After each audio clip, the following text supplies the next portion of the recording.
You think she even knows what we're saying? Cole didn't whisper. He smirked as he said it, swirling his wine like the silence across from him was proof of victory. What he didn't realize, the quietest person in the room wasn't the one he needed to fear. Because just a few steps away, holding a bottle of Sauvignon Blanc with steady hands and eyes like sharpened glass, Nancy Davies was listening. And she understood everything.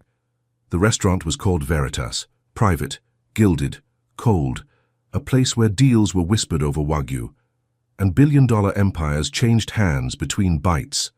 It sat at the top of a luxury Manhattan hotel like a crown, glass walls, velvet booths, and a table so long it needed its own zip code. Tonight that table seated men with global reach and wallets to match, but it was supposed to be her night. Yoshiko Shinohara, Japanese tech mogul, founder of Kaito Robotics, 45 years old, quiet, composed, a woman who built her empire without raising her voice and had no plans to start now. She sat at the head of the table like a stone in still water, no translator, no pleasantries, just presence, and that made the men across from her itch. Cole Harmon, CEO of Calix Global, was already losing patience. Next to him, Troy Beck, his silver-toothed second-in-command, was 3 drinks deep and twice as smug.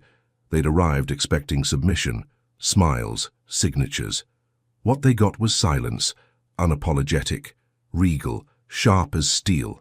They mistook it for weakness. They mistook her for a formality to get through before the ink dried. They were wrong. And slipping between them all, barely seen, entirely overlooked, was Nancy Davies, 27, black, working a double shift in polished shoes and a burgundy apron that didn't belong in a room like this. She poured their wine, cleared their plates, dodged their stares. But what none of them realized, not Cole, not Troy, not even the maitre d' who forgot her name, was that Nancy had grown up in Sapporo. That Japanese wasn't just a language to her. It was muscle memory. It was the voice of her childhood, her identity, her mother's world. It was sacred. And tonight, that language, the one no one expected her to know, was going to become a blade. Because when Yoshiko whispered, soft and broken, "Is there no one here who sees me?" Nancy didn't hesitate. She didn't translate. Not yet. She heard her. She understood her. And somewhere inside, something cracked. A silence she had worn like armor for years began to peel away.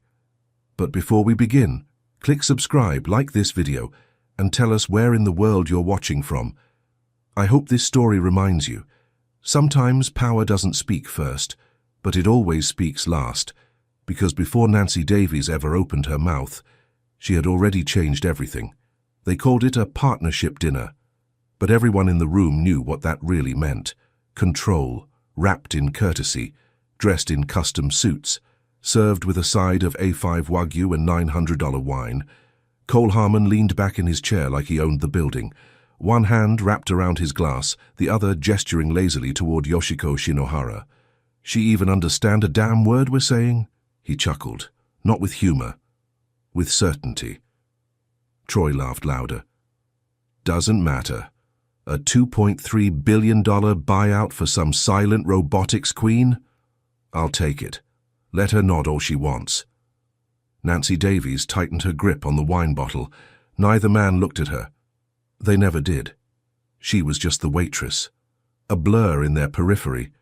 But as she stepped back from the table, she caught Yoshiko's eyes. Still, steady, unblinking.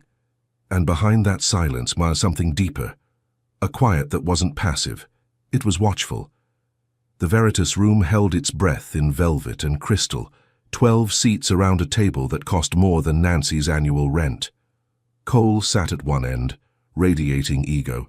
Yoshiko at the other, radiating nothing. It rattled him. He wanted warmth, gratitude, deference. Instead he got elegance and stillness, the kind of stillness that made powerful men twitch. Nancy poured Troy's wine next. He didn't glance up. "Chop chop, sweetheart. Don't make me die of thirst." The table laughed. Nancy didn't. She tilted the bottle. Smooth, controlled. Her hands were steady, her face neutral. But inside, rage was threading its way up her spine, not just at what they said, but at how freely they said it. like nothing in the room could push back, like no one in the room could even understand. Yoshiko's translator sat 2 seats down, expression unreadable. He offered polite summaries, 1 sentence at a time, just enough to keep the illusion of civility intact. But Nancy was reading more than words. She was reading the room, the glances, the half-laughed slurs, the way Cole leaned forward and slowed his voice like he was speaking to a child. "You need to understand, Ms. Shinohara, this deal isn't just generous, it's a golden parachute. And let's be real," Troy added, "without our infrastructure, Kaito's tech will never scale." Nancy nearly dropped the tray in her hand, not because of what they said, but because of what they didn't. They weren't making a deal. They were staging a takeover, and assuming she didn't get it. She stepped back into the corner of the room, half-shadowed, half-lit, invisible again, but not deaf, not dumb, not passive. She'd been taught to listen more than speak, raised in Japan, where silence had meaning, where listening was an act of honor, where respect lived in the folds of language. And now, in this glass castle of arrogance, that language rose again, quiet, wounded, resolute. Yoshiko shifted slightly, tilted her head toward her plate, whispered something in Japanese. It was soft, subtle, almost lost in the hum of clinking cutlery, but Nancy heard it. "Koko ni sai wa mite kureru hito ha inai no ka?" "Is there no one here who sees me?" Nancy's throat tightened. She stood still, wine bottle in hand, heart pounding, mouth dry. She looked at Yoshiko, and for the first time that night, Yoshiko looked back. No one else noticed. Not Cole, grinning into his bourbon, not Troy, checking his watch, not the manager in the back, glaring at Nancy to keep moving. But something had shifted, a current. A signal passed between 2 women who had never spoken, but already understood each other completely. Nancy didn't know what she'd do next. All she knew was this: she couldn't stay quiet much longer. And when she finally opened her mouth, the entire room would hear her. Nancy Davies knew how to disappear, not vanish, not fade, just slip quietly into the backdrop. It was something she'd been practicing since childhood. In classrooms where no one sat next to her, in boutiques where the staff followed her but never greeted her, in job interviews where they loved her resume and hired someone else. You learned after a while to be smaller, not just in voice but in presence, eyes down, smile soft, movements efficient. Don't be the problem, don't be too proud, don't be seen. At Veritas, that was the entire training manual. Flawless service, no opinions, seamless silence. And Nancy had mastered it. But tonight, something was unraveling. She hovered just inside the kitchen doors, back pressed to the steel, wine tray resting against her hip. The sounds of the restaurant blurred behind her. She wasn't thinking about tips. She wasn't thinking about clocking out. She was thinking about that voice. Yoshiko's voice. Soft, fragile. Asking a question that didn't belong to the room, but still somehow reached her like it was meant for her. "Is there no one here who sees me?" Nancy had heard those words before. Not in sound, but in feeling. Sapporo, Japan. She was 8. Cold fingers clutching a thermos of miso soup at recess, her pink scarf tangled around her chin. The other kids hadn't questioned her skin. They didn't ask why her mother looked different or why her Japanese was flawless. They just accepted her. She belonged. Her mother, diplomatic, brilliant, endlessly exhausted, had been stationed there for 9 years. Nancy had learned honorifics before sarcasm. She bowed before she questioned. She absorbed the rhythm of language like it was breath. Japanese wasn't just a skill, it was home. Coming back to the States had been different. Suddenly, her fluency wasn't impressive. It was unexpected. Her experience wasn't international, it was interesting. And somehow she was always explaining herself. Too black to be a cultural expert, too fluent to be just a waitress, too smart to be overlooked, and still, always overlooked. Now, standing at the edge of that dining room, watching men in suits deconstruct a woman they didn't understand, Nancy felt something rising. It wasn't anger. Not yet. It was recognition. Because Yoshiko wasn't being ignored by accident. She was being erased on purpose. Nancy returned to the room, slowly, carefully, mask back on. Cole was mid-rant about market shares and intellectual property. Troy was pretending to care. Yoshiko was silent again, but this time, Nancy understood what that silence cost. She collected an empty plate. Her fingers brushed against a document left open on the table. Fine print, legalese, predatory terms wrapped in polished language. She didn't read the whole thing, but she saw enough. And now her silence wasn't just strategic, it was loaded. She moved to Yoshiko's side, clearing a dish with practiced ease. Yoshiko didn't look at her, didn't need to. Their eyes had already met once. That was enough. Back in the kitchen, Nancy's manager barked orders about pacing, wine pairings, dessert delays. She nodded on instinct, didn't say a word. But her heart was beating harder now. Her breath came tighter. Her hands trembled just slightly. Something inside her had shifted, the way it had years ago during a school play in Kyoto when a teacher told her, "Your voice doesn't belong in this role." Not because she couldn't pronounce the lines, but because she wasn't meant to stand center stage. Tonight felt like that again, only this time she wasn't 8, and this time she wasn't leaving the stage. Back in the dining room, the laughter had faded. The power had settled, cocky and lopsided. Nancy stepped forward, silent, polished, composed, still unseen, but not for long, because behind her quiet hands and waitress uniform, Nancy Davies was no longer just watching. She was deciding. And when the moment came, she'd be ready. The steak knives gleamed under the candlelight. Not a speck on the plates, not a crease in the linen, not a single voice raised. But the room was getting colder, not in temperature, in tone. The kind of cold that came dressed as formality, that moved through legal language and careful smiles, pretending not to bite. Cole leaned forward, elbows on the table, tapping a pen against a thick contract in front of him. "We'll handle the stateside rollout. You keep your name on the tech. Win-win." He smiled like he was doing her a favor. Across from him, Yoshiko remained silent. She picked up her glass, sipped, set it back down. That was it. Cole's smile thinned. Troy slid a second folder across the table. "There's an updated clause," he said casually, "just to clarify post-acquisition usage." Nancy watched from behind. She wasn't pouring wine now. She wasn't clearing plates.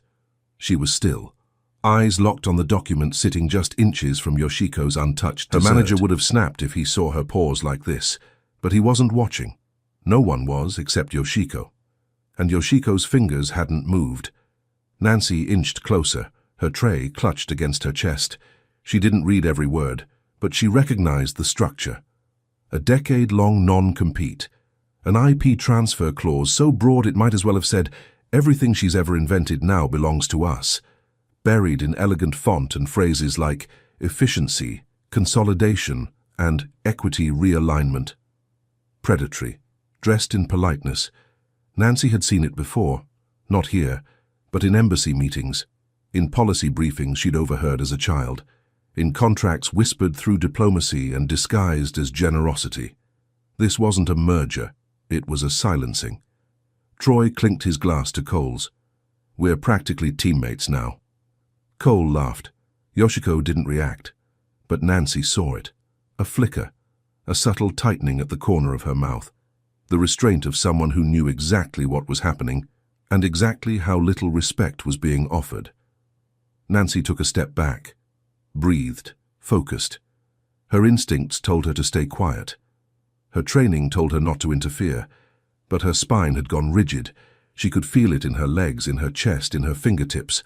That moment, where silence becomes unbearable, where watching starts to feel like complicity.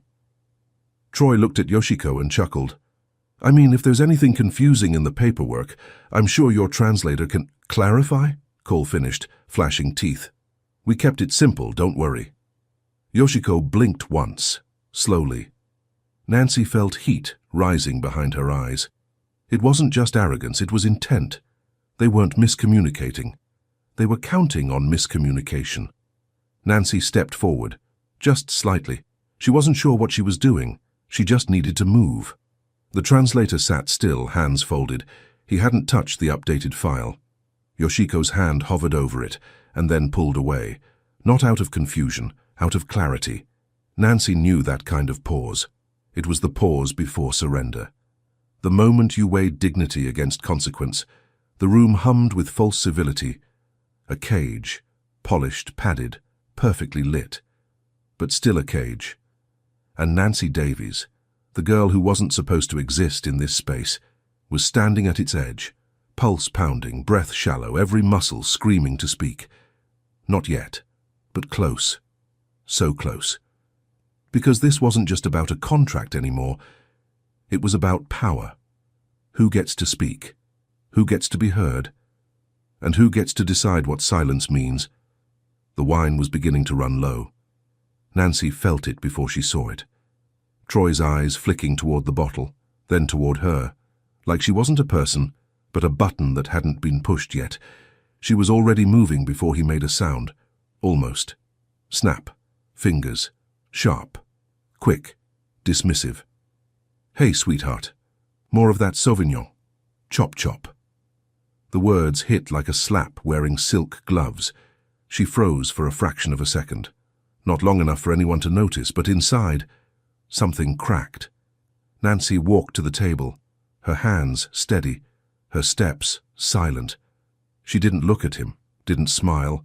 She poured the wine slowly, measured. Troy didn't thank her. He never did. Cole kept talking, breezing through numbers like this deal was already closed. We've mapped out Phase 1, US rollout by Q4, EU by next summer.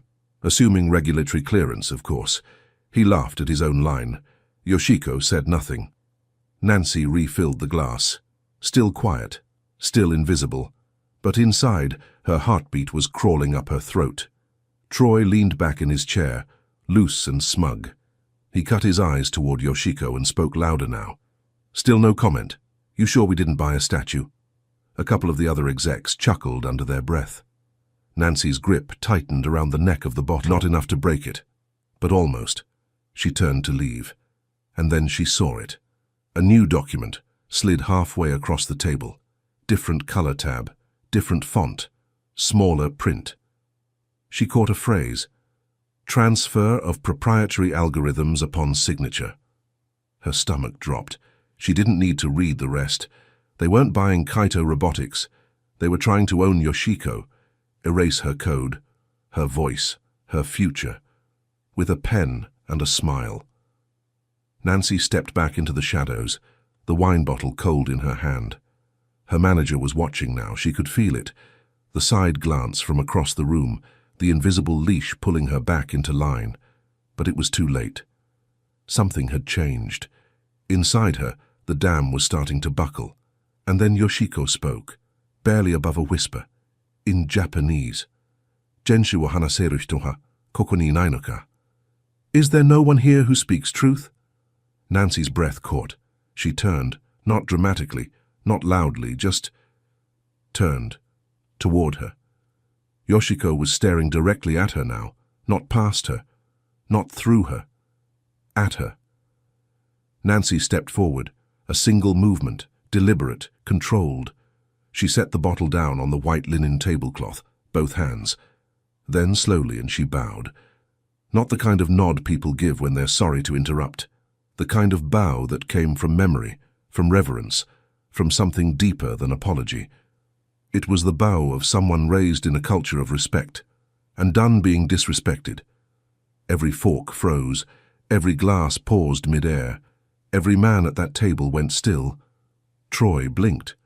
Cole tilted his head like he'd missed something, and Nancy lifted her head, eyes forward, voice steady.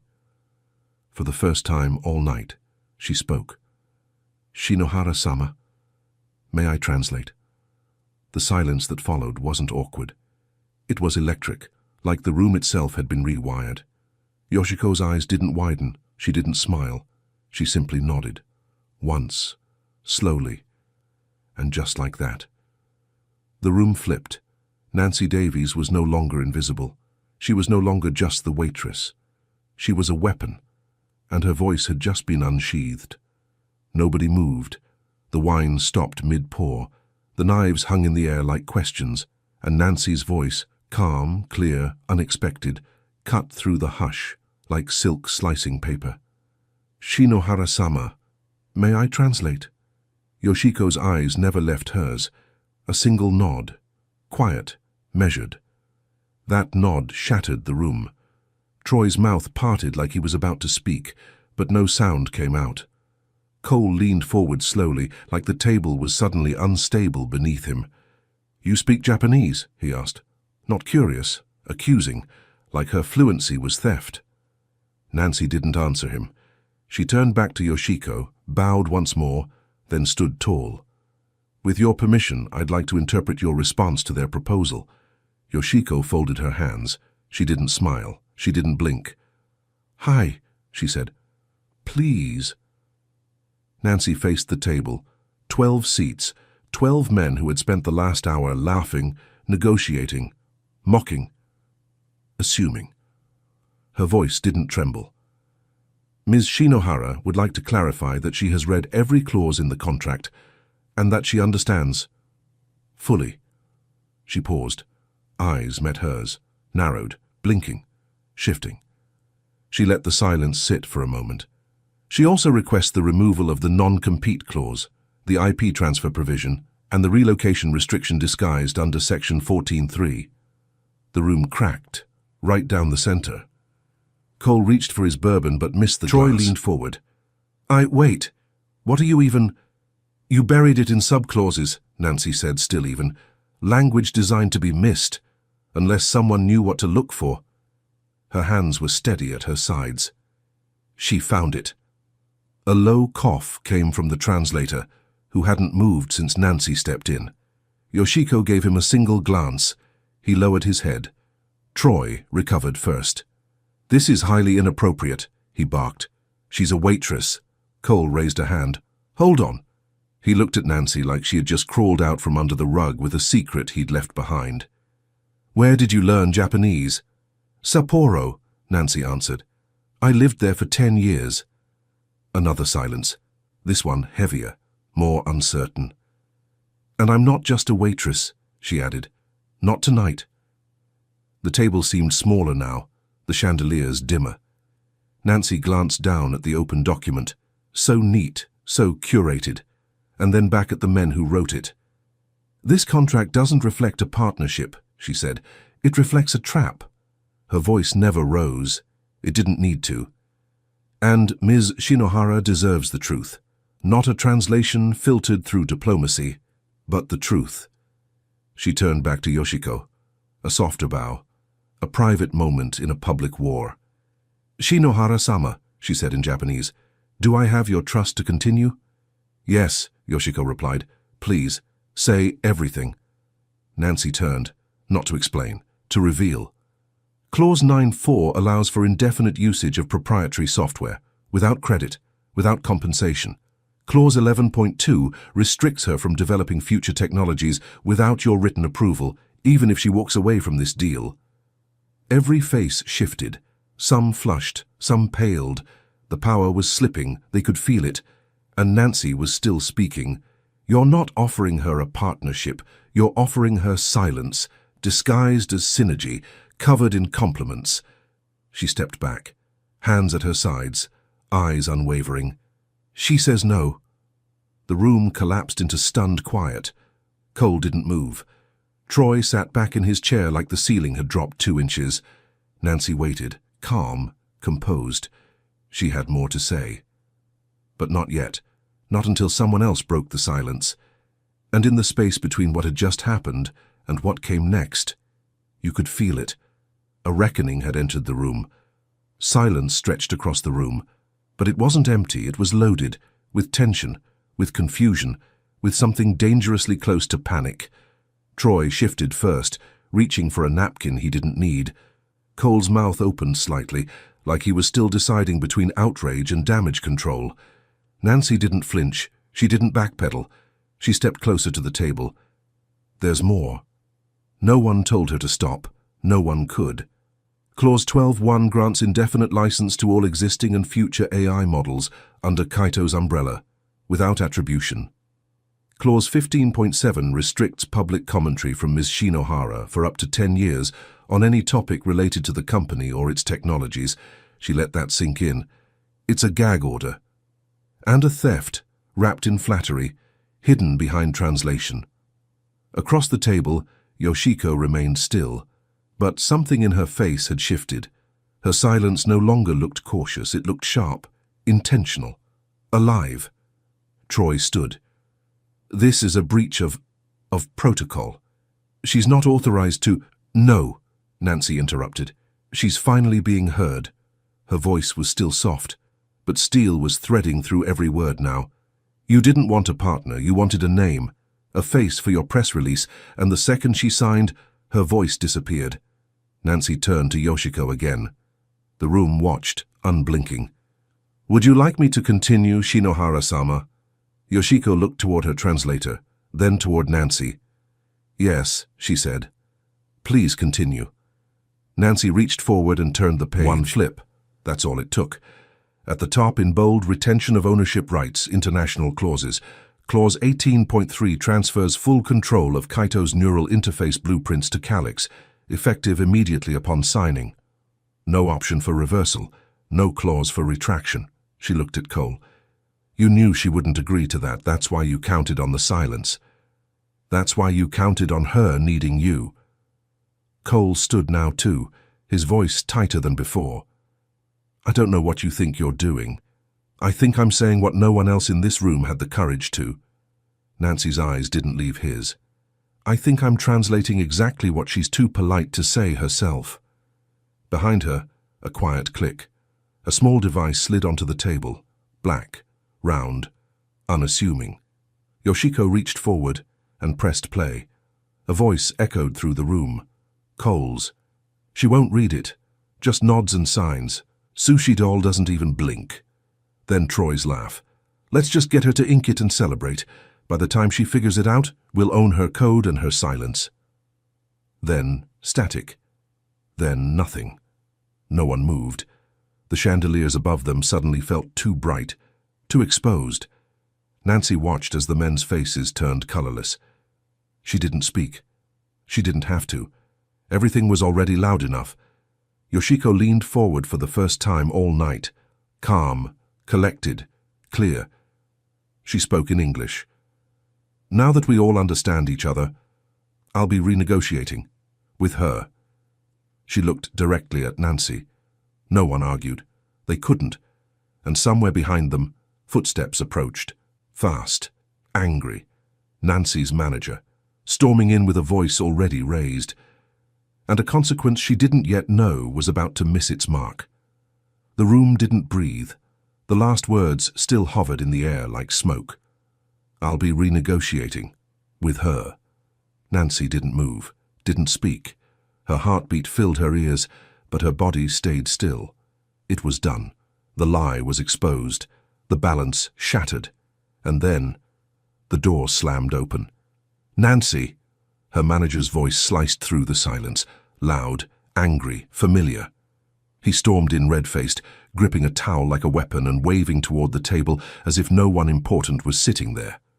What the hell do you think you're doing? Everyone turned, except Nancy. She didn't flinch, but her eyes dropped to the wine bottle she'd set down earlier. Still there, uncorked, undisturbed. A reminder of the role she'd just outgrown. I asked you a question, her manager snapped. Are you out of your mind? You don't speak in this room. You don't interrupt private business. She faced him now. Not defensive, not apologetic, just calm. He stepped closer. Too close. You're done. Turn in your apron. And get the hell out before you make it worse. The words hit hard, but they didn't land. Nancy had already left the version of herself that would have cowered. She just looked past him, to Yoshiko, to the woman who had hurt her. And that's when another voice entered the room, deeper, steady, measured. She's not leaving. Every head turned. From the shadows of a neighboring table, a man stood. Tall, dignified, charcoal grey suit, presence like gravity. Nancy blinked. She hadn't noticed him before. No one had. But now, he owned the space. In fact, he said, she just saved your entire negotiation. Cole's expression fell flat. Marcus? The man gave a slight nod. Marcus Bell, major investor, silent board member of Kaito Robotics, and apparently watching everything from the beginning. Marcus turned to Nancy.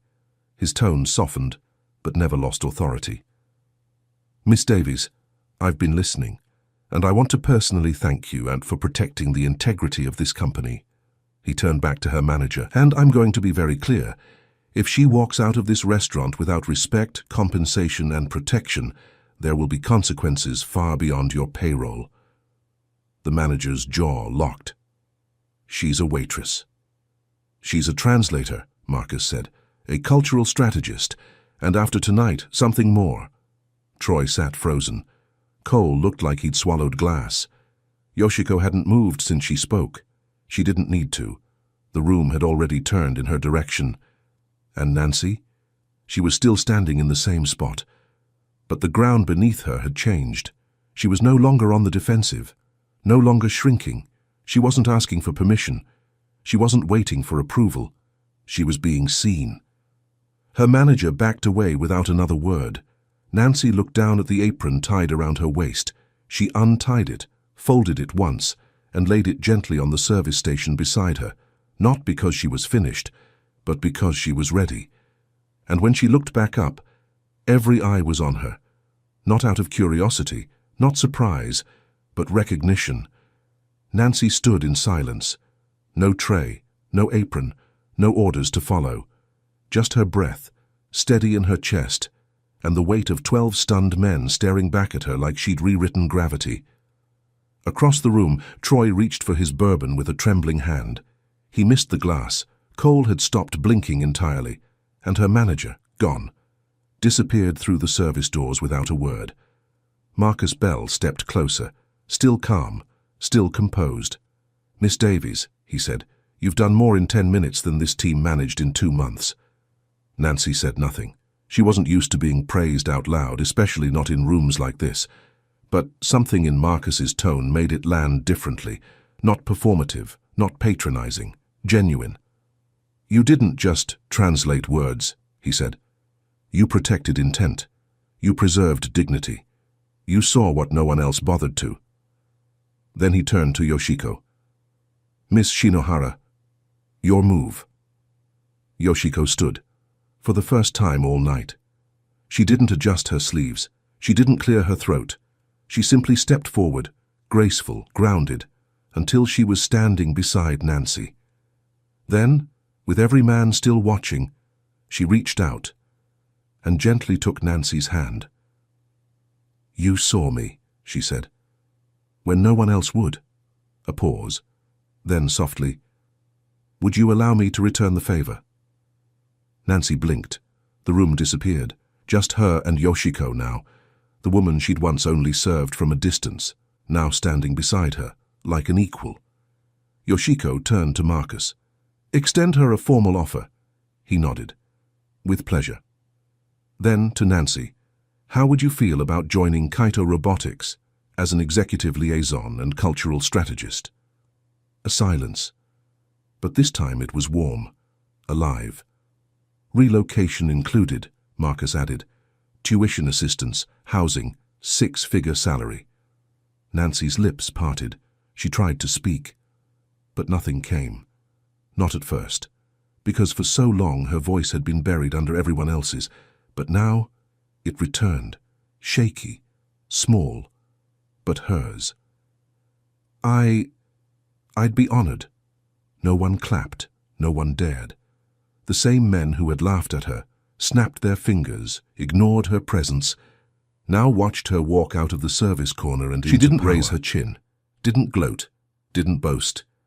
She simply moved, with quiet certainty, with the dignity she had always carried, now finally reflected back. Yoshiko walked beside her, not ahead, not behind, beside her, and in that polished glass dining room where contracts were once written to erase, a new chapter had just been signed, one without ink, one with intention. And every man at that table could do nothing but watch The dining room felt different now, not quieter, stiller, like the air itself understood something had shifted. Nancy stood in the middle of it. No tray, no apron, no more pretending. Just her, and the silence she now owned. Yoshiko hadn't let go of her hand. She didn't need to. The gesture wasn't for optics, it wasn't theater, it was truth. For the first time in hours, Nancy wasn't moving plates or reading documents. She wasn't interpreting contracts or translating power plays. She was simply standing still, and still the room revolved around her. Marcus Bell cleared his throat gently. "We'll send a formal letter," he said, "but the position is yours if you want it." Nancy looked at him, then at Yoshiko, whose face held no pressure, only clarity, only calm.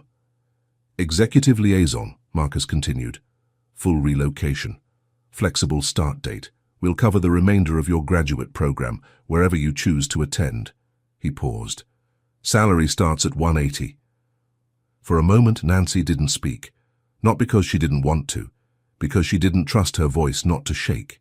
She looked at her hands, still open at her sides, no longer clenching anything. Then she looked at the table, at the men who hadn't said a word since she spoke. Cole's face was blank. Troy's jaw was set tight. They didn't speak now because they couldn't, because they knew. This wasn't just an offer. It was a reckoning. Nancy inhaled slowly, then met Yoshiko's gaze. "Shinohara-sama," she said softly. "Your voice deserves to be heard, and so does mine." She turned back to Marcus, finally steady. "Yes," she said. "I accept." Yoshiko gave the smallest of nods, not ceremonial, not scripted, a gesture of deep, mutual respect. Nancy bowed. Not as a server, not as a translator, as a woman, as a force. They began to walk toward the exit, together, step by step, shoulder to shoulder. Each footfall sounded louder than it should have. Or maybe that was just the silence they left behind, the same silence that once erased her, now parted for her. At the door, Nancy paused, not to look back, but to breathe, to feel it. The weight that had been on her shoulders for years, gone. She didn't need to be loud. She didn't need to make a scene. She'd already done the one thing no one expected. She stood her ground and changed the ending. The elevator opened. She stepped inside. Yoshiko followed. And as the doors slid shut behind them, the dining room stood frozen. No applause, no recognition, just the echo of something irreversible. The story of a woman they tried to erase, walking out beside one they never truly saw, and rewriting the future with every step. Sometimes the ones you overlook are the ones rewriting the ending.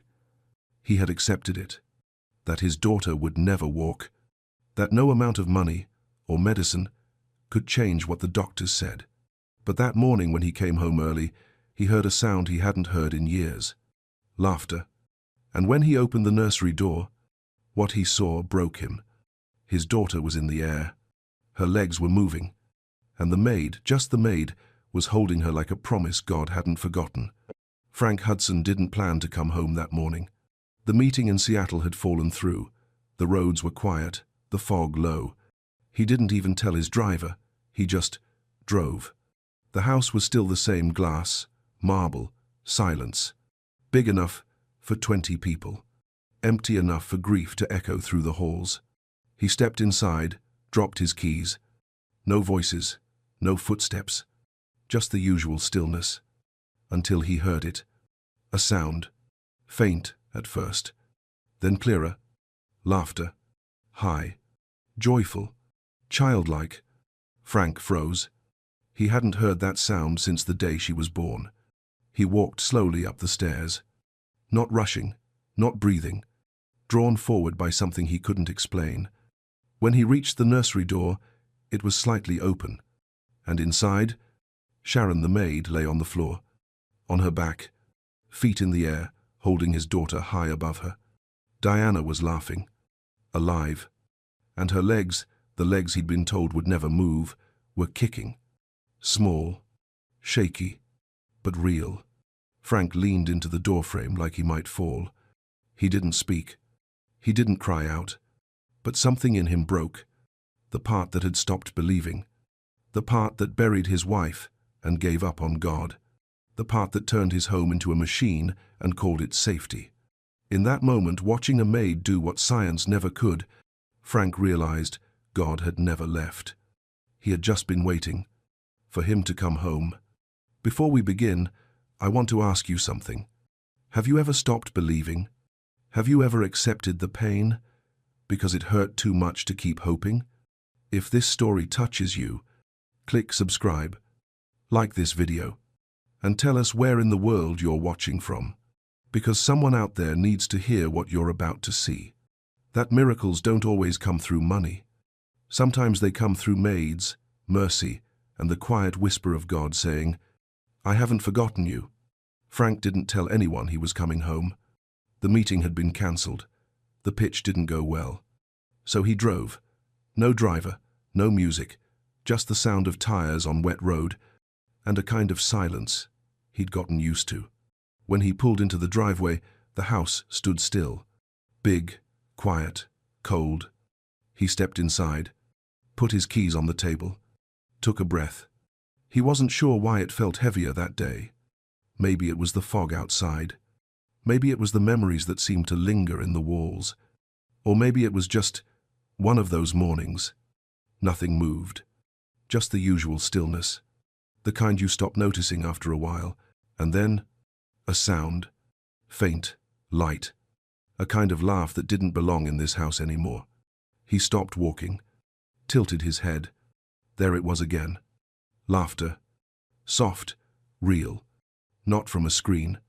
Not from a memory. It was coming from upstairs. He didn't rush. He just listened. And with every step he took, the sound grew clearer. He reached the room at the end. The nursery. The door was half open. He hadn't been in there much lately. But what he saw, the moment he looked in, stopped everything inside him. Sharon, the maid, flat on her back on the carpet. And above her, Diana, held up by Sharon's feet, arms wide, face glowing, laughing from the center of her little chest. Frank froze. She was moving. Her legs, the ones every doctor said were finished, they were kicking. Tiny, unsure, but they were moving. Sharon was singing something soft. He couldn't hear the words, but it didn't matter. Diana was laughing. Not a giggle. Not forced. Real, full joy. Frank didn't know when his hand touched the doorframe, or when his eyes began to sting. He didn't even breathe. He just watched. And everything in him, all the years of silence, the appointments, the reports, the acceptance, began to crack. Not all at once, but enough. Enough to let something through. He didn't say a word, didn't make a sound, because somehow he knew this moment wasn't his to control. It was a holy thing, and he didn't want to break it. His daughter was laughing, and for the first time in her life, she looked free. Not careful, not sick, not stuck. Just a child, flying in the air, believing she could.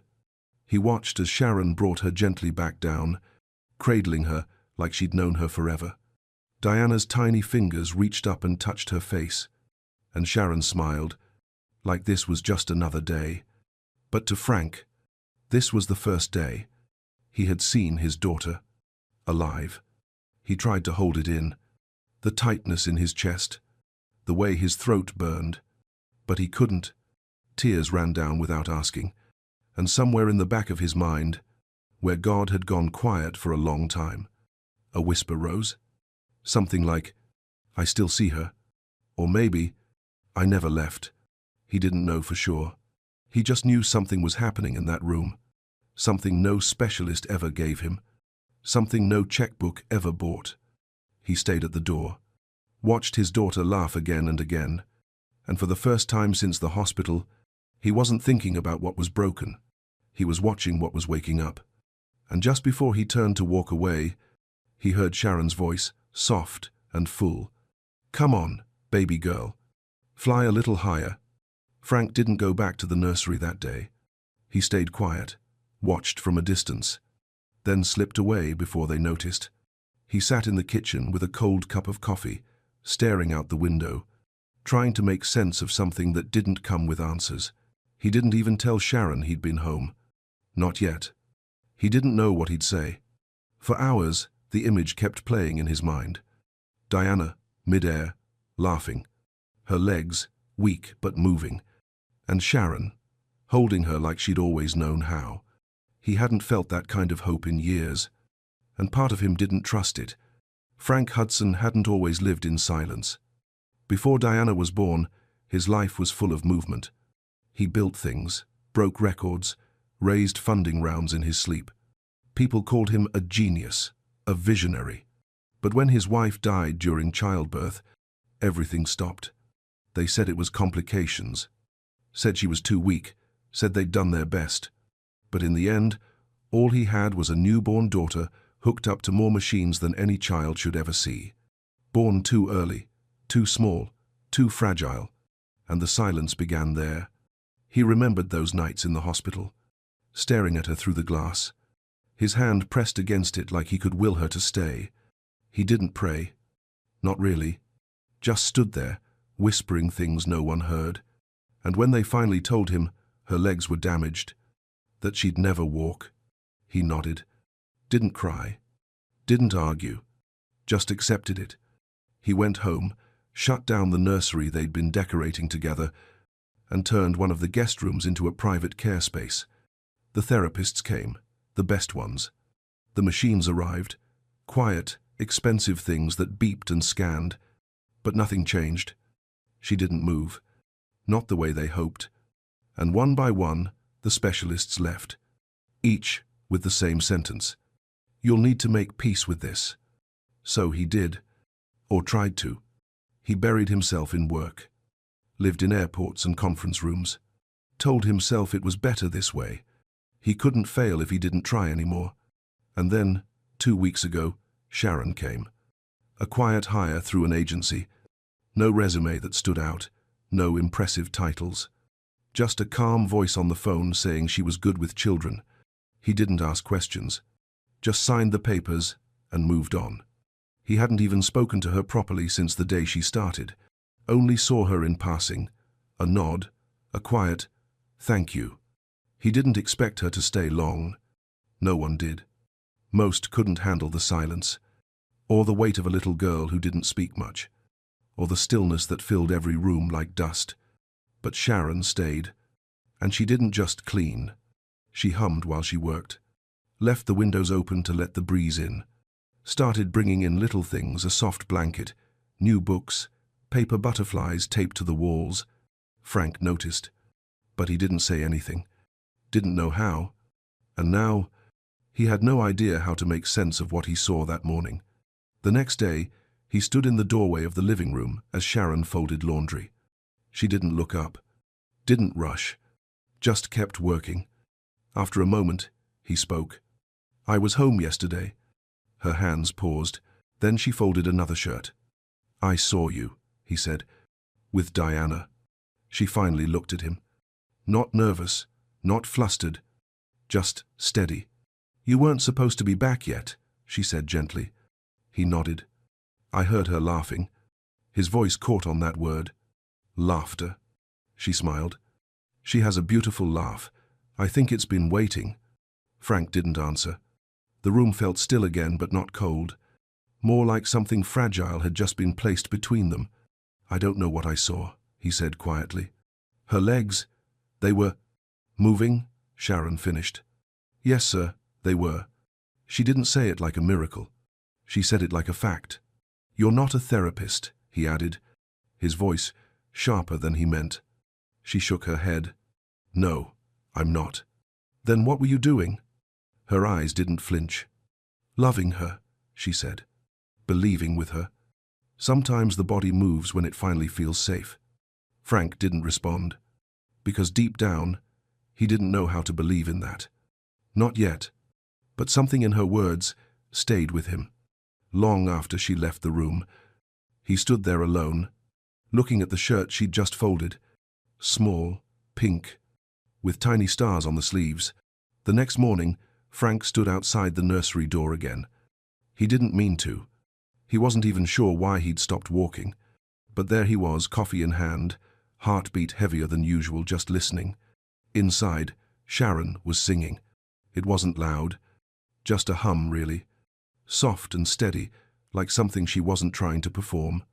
Frank could hear Diana giggling, a sound that didn't fit the grief he'd wrapped around this house for years. A sound that made his throat tighten. He pushed the door open. Gently. Sharon looked up from the rug, not surprised. "Good morning, Mr. Hudson," she said. Frank nodded. "You do this every morning?" "When she lets me," she smiled. Today, she was ready. He looked at his daughter, sitting upright, legs folded beneath her like they'd never betrayed her. She reached for a stuffed lion, then glanced up at him. Her eyes were bright. "Hi, Daddy." The words hit hard. She didn't say much to him these days, but now her voice was clear, like it had never been locked away. He crouched beside her, touched her hair. "You look happy today," he said. She nodded. "We're flying to the moon." He blinked, looked over at Sharon. "It's just a game," she said. "But sometimes games help the body do things it forgot it could." He stood. The moment felt too big to stay in. "Can I speak with you?" he asked. She gave Diana a soft smile. "I'll be right back, Moon Pilot." Then followed Frank out into the hallway. In his office, he poured 2 glasses of water. He didn't know what to offer her. He wasn't used to company that didn't come with contracts or titles. Sharon sat quietly, hands folded. "I want to understand what you're doing," he said. "Not because I'm upset, just because I've never seen her like that." She nodded, waited. "We've had the best therapists, medical teams, devices. Nothing worked." "I know," she said gently. "You've tried everything you were told to try." Frank looked at her. "So what are you doing that they didn't?" Her voice didn't rise, didn't defend. She just spoke with a kind of steady kindness that made him feel like he was the one on fragile ground. "Children don't heal when they feel like problems to be fixed," she said. "They heal when they're seen, when someone believes with them, not about them." "I'm not a doctor," she added, "but I've seen what love can do, especially when no one expects it to do anything." Frank didn't answer. The words unsettled him, because they felt too true.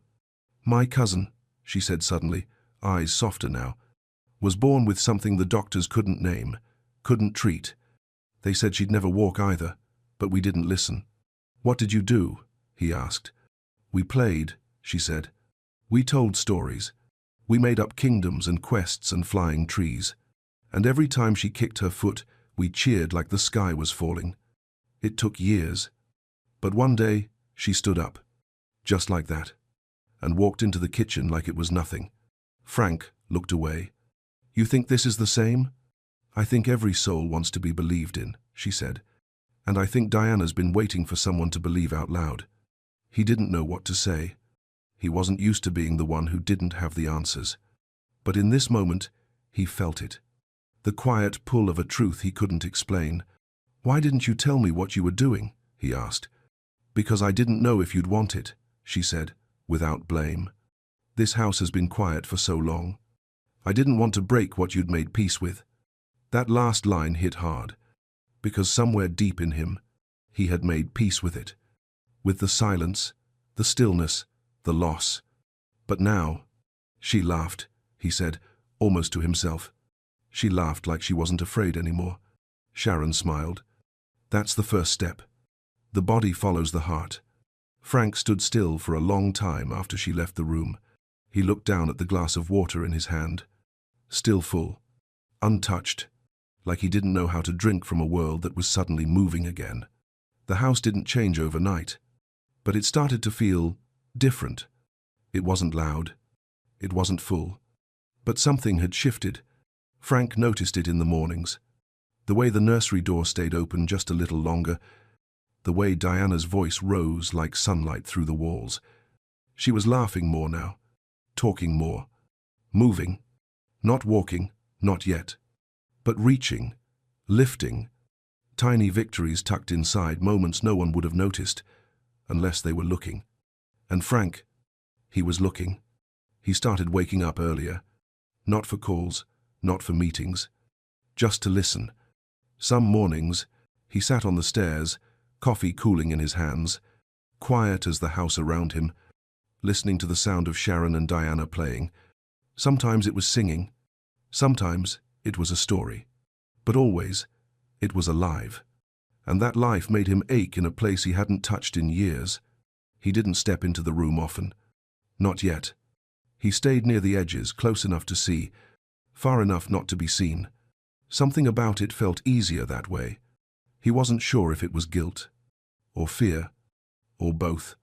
One afternoon, he passed by the open nursery door and saw them. Sharon had placed 2 pillows on the floor, set a small paper crown on Diana's head, and was holding both her hands as the little girl tried to press her weight into her feet. Diana's face was tight with focus, but her eyes were shining. "You're stronger than you think," Sharon said softly. "You've got queen legs today." Frank stood still, and for a brief second, Diana looked up. Their eyes met. He didn't know what to say, didn't know how to join the moment. So he nodded, smiled faintly, and walked away. That night, over dinner, Diana sat beside him at the table. Her plate had more on it than usual, and she was eating, slowly, but eating. Sharon sat across from them, silent and less spoken to. Respectful, present. Frank cut his food, took a bite, looked at his daughter. "You had a big day," he said. She nodded, chewing. "What did you play?" Diana glanced at Sharon, then back at him. "We climbed a mountain," she said. "I had to stomp on clouds to get to the top." He smiled, really smiled. The kind that comes without effort. "And did you make it?" She nodded. "I did," Sharon said. "I have cloud-stomping feet." Frank looked across the table. Sharon met his eyes just briefly, then looked down at her water. Something about that silence sat heavy between them. After dinner, Frank lingered near the hallway. Diana had gone to bed. Sharon was cleaning up. "You've done a lot," he said quietly. "With her, in just a few days." She looked up. Didn't speak right away. "She's the one doing it," she said. "I'm just here to help her remember who she is." He swallowed. "You make it sound so simple." "It's not," she said. "But it is honest, and sometimes that's enough." There was something in her tone. Not cold, not warm, just real. He nodded, then paused. "You don't ask for much," he said. She looked at him. "I'm not here for much." He didn't know what that meant, not fully, but he didn't ask. Instead, he turned toward the hallway, and as he walked away, her voice followed him. "She watches you, you know, even when you think she doesn't." He stopped, felt the weight of that sentence sit on his shoulders. "Kids don't need perfect," she said. "They just need presence." He didn't turn back, didn't speak, just stood there in the dim light of his home, wondering when he became a man who didn't know how to stay in the room. That night, Diana called out in her sleep. Frank stood outside her door, not moving, not sure if she needed him, or if she was just dreaming. He waited, listened, and when she quieted again, he rested his head gently against the wall beside her room, eyes open, heart somewhere between what was and what could still be. Frank had stayed late on a call that evening. Investors, questions, projections, the kind of voices that filled his days but never touched his life. When the call ended, he sat in his chair for a long time, hands still on the keyboard, but his mind somewhere else entirely. It had been almost a week since he saw Diana lift her legs, almost a week since he heard her laugh like the sky had opened, and yet he still hadn't spoken about it. Not to his colleagues, not to the world, not even to himself. He walked upstairs slowly. The house was quiet. Dinner had come and gone. The halls were dim. As he passed the nursery, the door was open again, just enough to see through. Inside, Diana stood in front of Sharon, holding onto her hands, wobbling just slightly.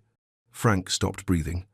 Her knees were shaking, but her back was straight, her chin up. Sharon's voice was low and steady.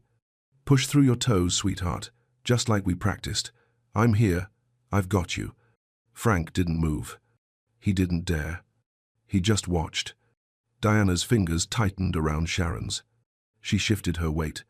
One tiny foot lifted, then touched forward, then the other. Frank's mouth parted, but no sound came out.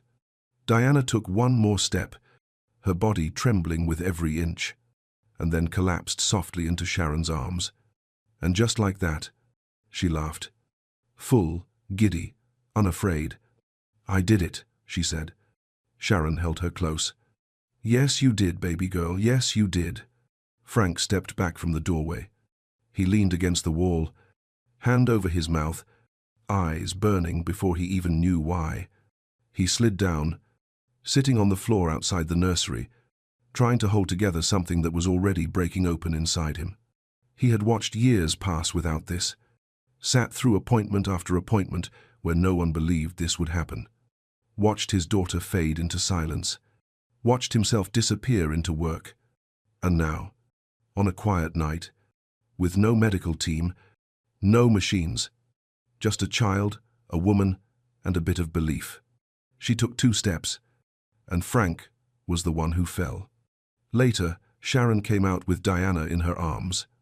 The little girl was asleep, cheek pressed against her shoulder, breathing soft and slow. She didn't see him right away. When she did, she stopped. Frank stood. His face said everything. No questions, no doubt, just awe. And something deeper. "She walked," he whispered. Sharon nodded. "She did. 2 steps. And she'll take more," she said. But not because someone told her to. Because she started to believe she could. Frank looked down at his daughter, so small, so brave. She didn't even know what she'd just done. "I don't know what this is," he said. "I don't know how this is happening." Sharon's voice was quiet, but full. "You don't have to know. Just don't stop it." He looked at her. Really looked. Not as the maid, not as the woman he'd hired to dust rooms and wash sheets, but as someone who had done the one thing no expert ever could. She had reached his daughter. "Thank you," he said. Not out of politeness, but from the very center of who he was. Sharon nodded. "You're welcome, but you don't have to thank me. Just stay close. She needs you now." He watched as she carried Diana to her room, and for the first time in years, Frank didn't go to his office, didn't turn on the news, didn't check his phone. He stood outside Diana's room and listened, not for movement, not for miracles, just for the sound of her breathing. And in that quiet, he smiled, not because he understood, but because he didn't need to. Frank didn't sleep that night. He stayed by Diana's door, listening, breathing. The silence didn't feel heavy this time. It felt full, like something sacred had happened, and he was too afraid to move in case it disappeared.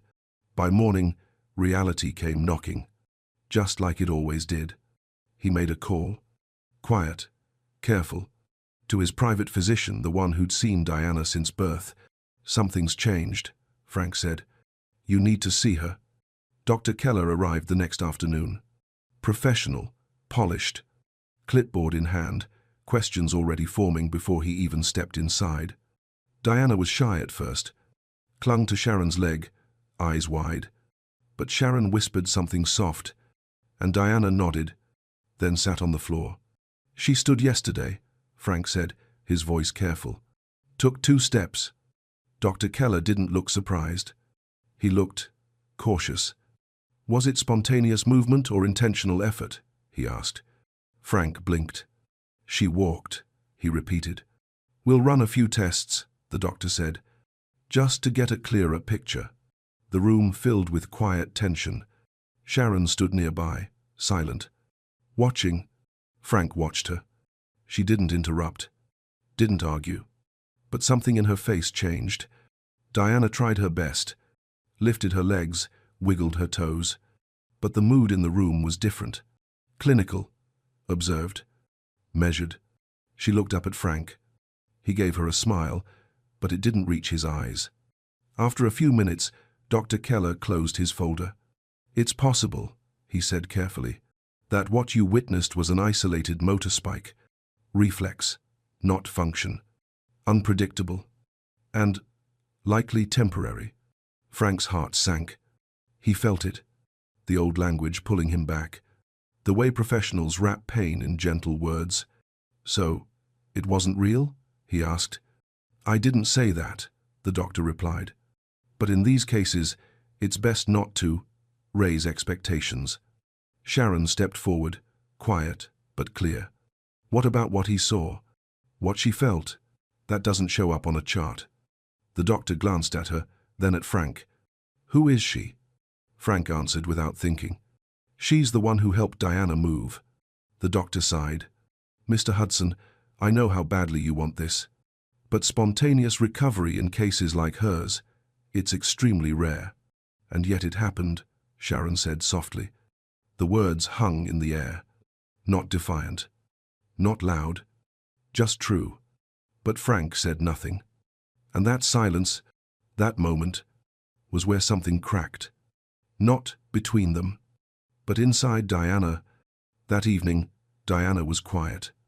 No singing, no games, just quiet. She sat on the rug, holding her stuffed lion close, eyes distant. Frank walked in. "Can I sit?" he asked. She nodded, barely. He sat beside her, waited.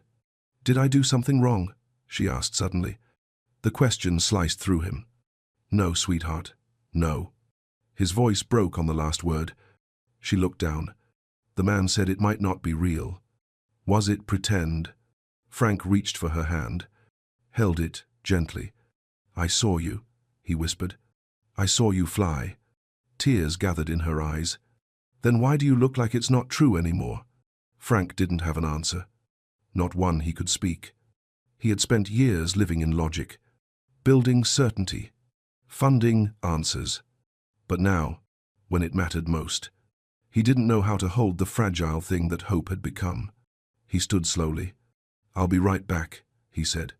He walked out, found Sharon near the back window, folding laundry. She didn't look up. He waited. "She thinks she failed," he said. Still, Sharon didn't speak. The doctor said it was just a reflex. "I know what he said," she answered. Calm, still. Then she turned to face him. But that little girl took 2 real steps. She moved because she believed she could. And now she's scared it was all a dream. He swallowed. "And maybe it was." Sharon shook her head.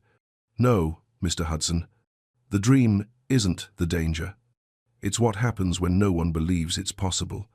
He stood there, watching her, realizing maybe for the first time that this woman, this quiet, grounded, ordinary woman, was fighting for his daughter's future in a way no one else had.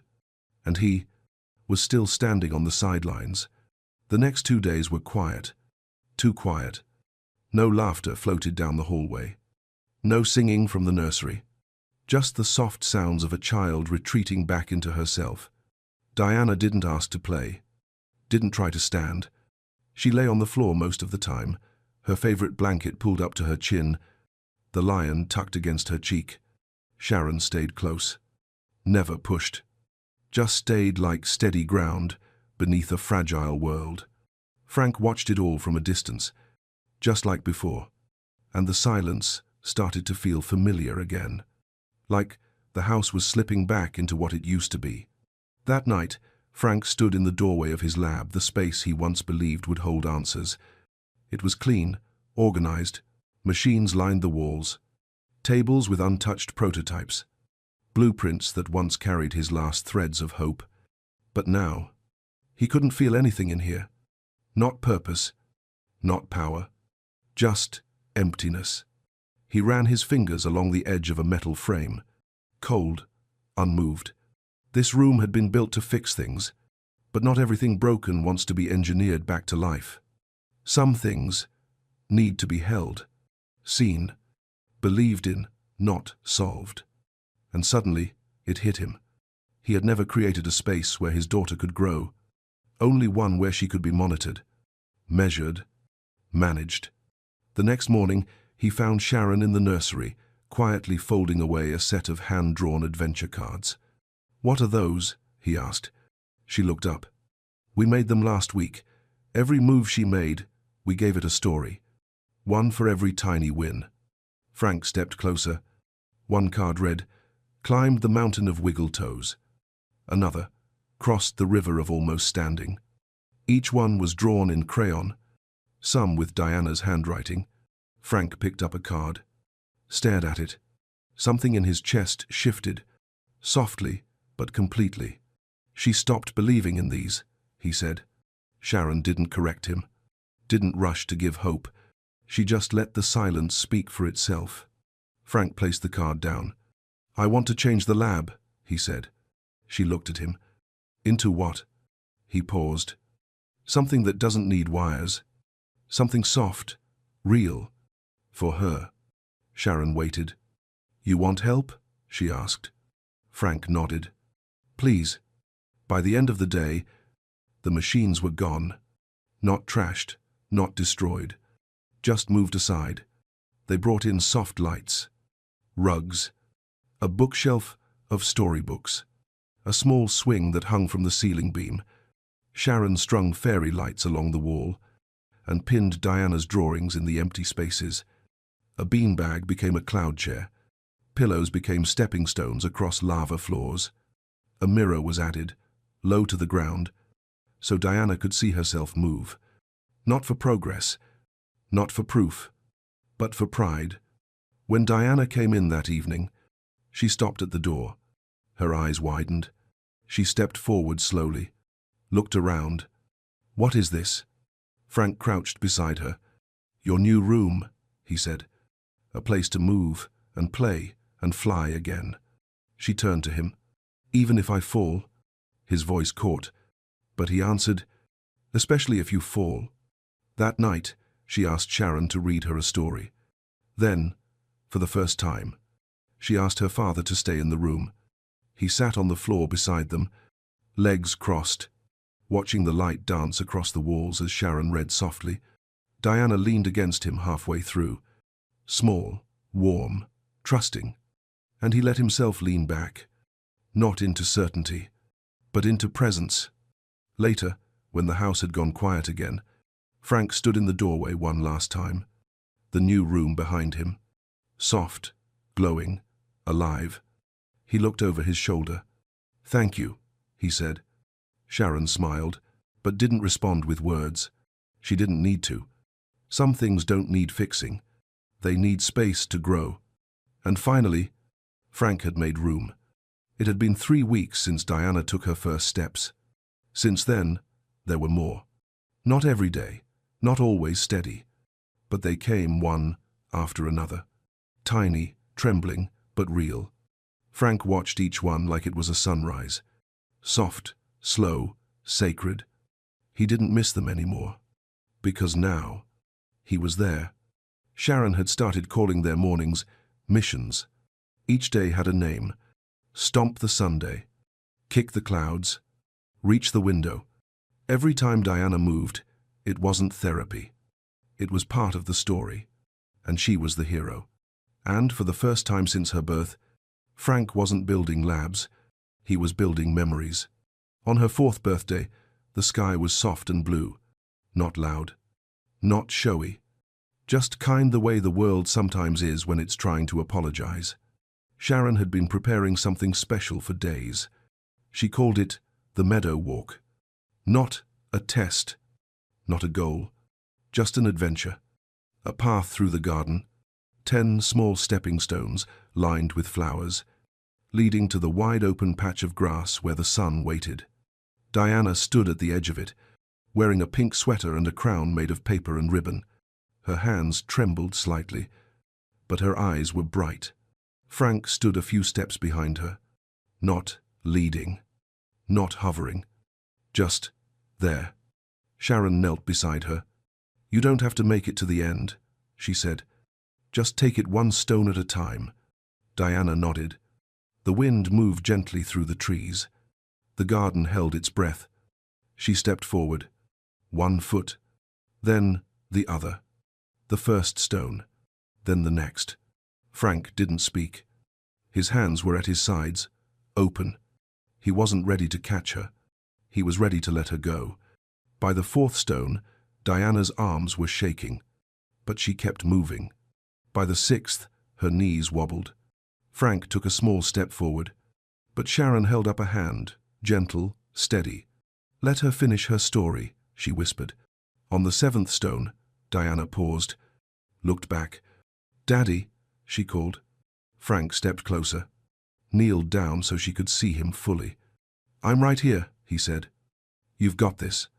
And then, with a tiny breath, she turned back and walked. The 8th, the 9th, and then, on the 10th stone, her foot missed slightly. She stumbled forward, falling straight into the grass, and she laughed. A laugh so full, so light, it pulled the whole sky down with it. Frank ran to her, not because she needed rescuing, but because he needed to be there. He scooped her up, holding her tightly against his chest. Not because she fell, but because she flew. "You did it," he said, voice trembling. She leaned her head against his shoulder. "I walked all the way," she whispered. Frank nodded, his hand gently against her back. "Yes, baby girl, you walked all the way." Sharon stood nearby, watching with quiet eyes, hands still, face soft. Frank looked at her, really looked, and for the first time, he didn't see the maid. He saw the woman who gave him his daughter back. He carried Diana to the porch, sat with her in his arms as she dozed off, still holding the crumpled paper crown in her fist. And for a while, no one said a word. Not because there was nothing to say, but because this kind of moment doesn't need many words. Just presence, just love, just breath. Later that night, after Diana had fallen asleep, Frank stepped into the nursery. The fairy lights glowed quietly. The crown sat on the shelf beside her drawings.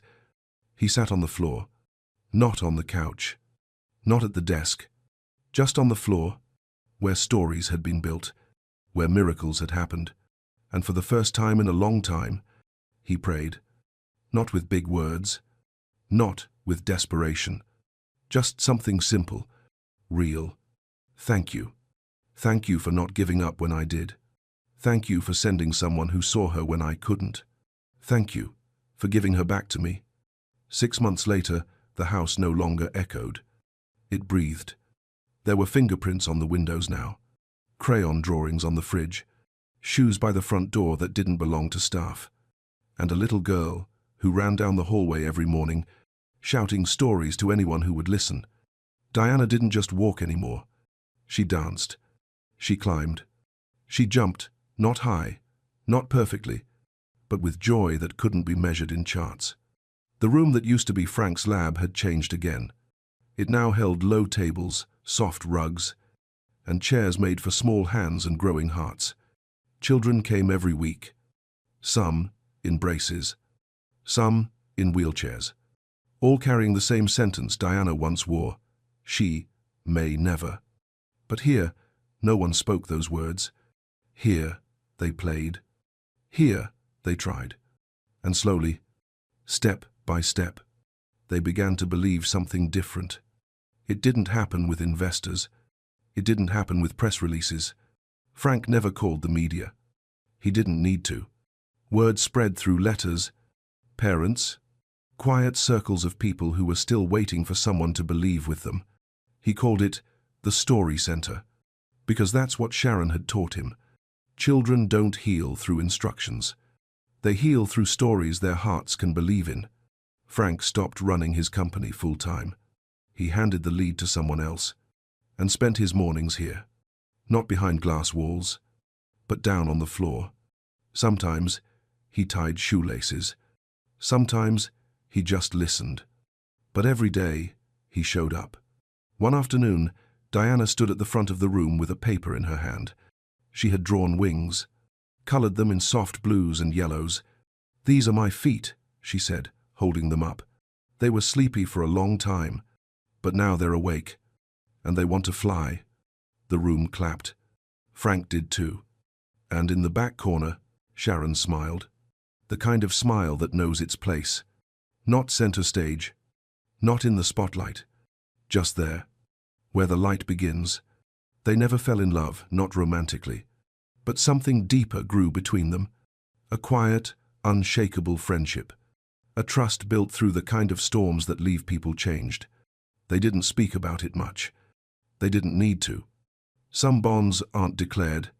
They're just lived. One evening, Frank sat in the garden, watching Diana race through the grass. She wore a cape made from an old bedsheet, and she kept shouting, "Come on, Daddy, let's fly." He stood slowly, pretending to groan. "These old feet don't fly like they used to." "Then run," she laughed. And so he did. Clumsy, out of breath, but laughing, really laughing. Sharon watched from the porch, hands in her lap, eyes soft. "She's not afraid anymore," Frank said later, as the sun dipped behind the trees. Sharon looked toward the field. "Neither are you." Years from now, when people ask Frank Hudson what changed his life, he won't say the IPO. He won't say the patents or the machines. He'll talk about a maid with no degrees and a child who taught him how to stand again. He'll say, "Not all miracles come in labs. Some come with crayons, with butterfly legs, and with someone who decides not to give up, even when everyone else already has." And if you ever visit the Story Center, you'll find a small sign on the wall near the entrance. It reads, "Healing doesn't begin with answers, it begins with love. Sharon Baker." And beneath it, a handprint in pink paint. Small, delicate, and full of life. Diana's. He wasn't supposed to live. Not after the crash. Not after they pulled him from his mother's broken body in a field of twisted metal. And yet, he did. Paralyzed, silent, alive, but unreachable. For 3 years, not a smile, not a sound. Doctors came, experts flew in. They said the same thing. There's nothing left inside. Then one afternoon, Alexander walked into the house, and what he saw stopped him cold. The Hill estate was quiet, but not the kind of quiet that brings peace. It was the silence of absence, of prayers unanswered, of a man who had stopped believing anything good could still grow. 3 years earlier, everything changed in a moment. A rain-slick road, a curve taken too fast. A car flipped, crushed beyond recognition. Inside was Lauren Hill, 8 months pregnant. By the time they got her out, she was gone. No heartbeat, no breath. But in a moment that can only be called divine, a group of passing soldiers managed to save the baby. David Hill was born on the side of the road, in the wreckage of what should have been the end. But his first cry never came. And for years after that, nothing did. No movement, no words, no signs of life beyond the machines that kept him breathing. Alexander, broken and buried in grief, did what powerful men do. He tried to fix it. He hired the best, flew in specialists from every continent, built a schedule of treatments, therapies, and strategies. But no one could reach the boy. Until her, Christina Baker. A maid. No credentials, no clipboard. Just a steady voice, a soft presence, and a faith that somehow refused to leave the room. Before we begin, if you believe God still works through ordinary people, if you've ever felt His presence in the quiet, or if you've ever loved someone the world had already given up on, then like this video, subscribe to the channel, and share in the comments where you're watching from, and what you believe about miracles, because sometimes healing doesn't come through science.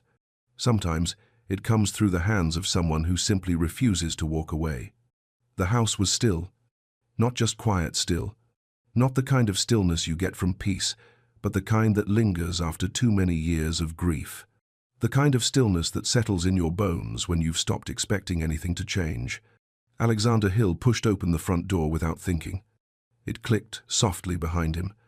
No voices, no footsteps, Just the familiar hush of marble beneath his shoes and the distant hum of the machines in his son's room. He was home early. The board meeting had ended with numbers and noise, but none of it stayed with him.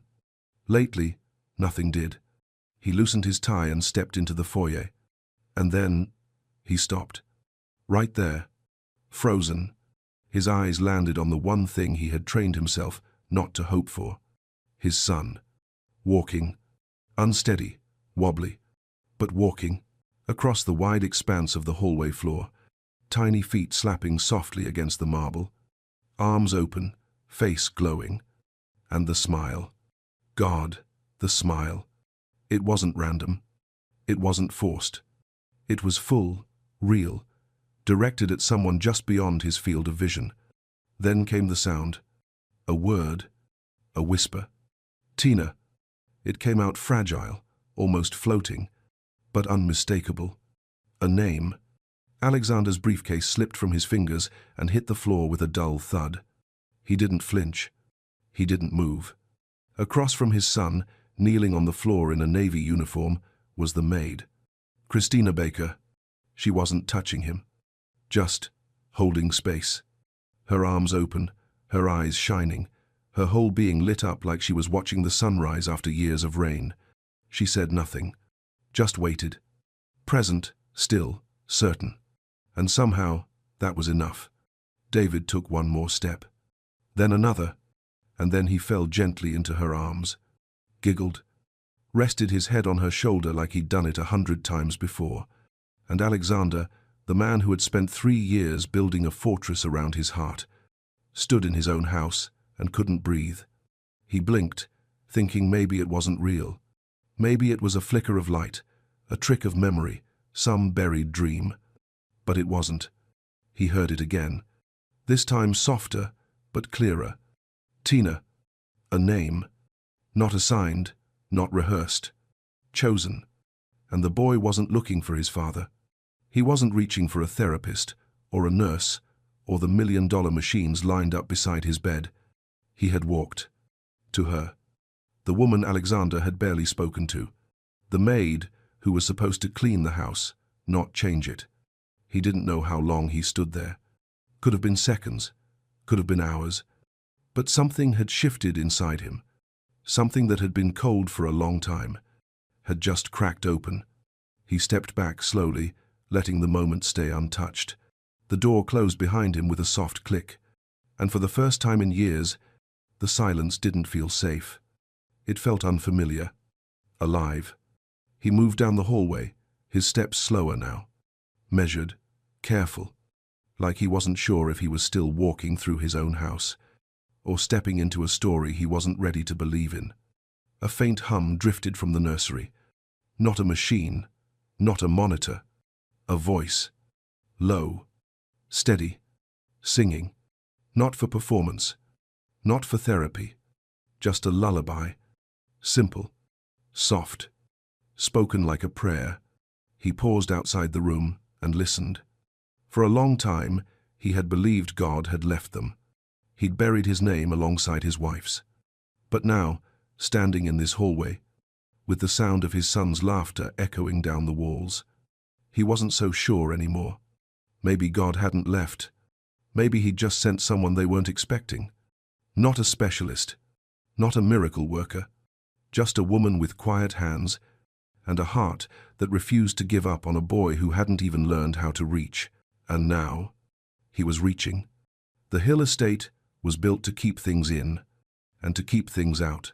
4 stories tall, tucked behind black iron gates, it sat like a monument to silence on the edge of the city, all glass, steel, and stone. No laughter echoed down the halls. No music played from the rooms. Even the light felt expensive, but cold. Alexander had designed it that way. After the funeral, after the casket was lowered, after the news stories faded, he didn't want reminders. Not of Lauren. Not of hope. Not of the family that would never be. So he made the house sterile. Controlled. Predictable. It was the one thing he still had control over. Every surface wiped twice. Every schedule monitored to the minute. He installed oxygen backups, therapy equipment, 2 live-in nurses, and a private pediatric ICU on the second floor.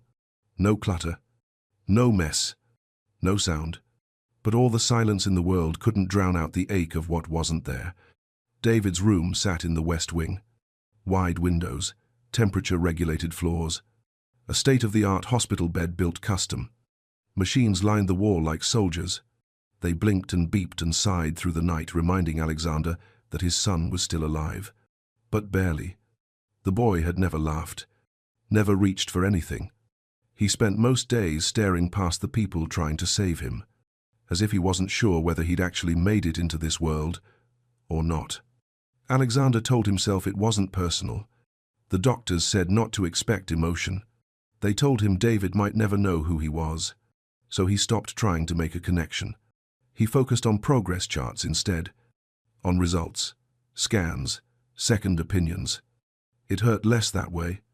Then, quietly, someone new showed up. Christina Baker.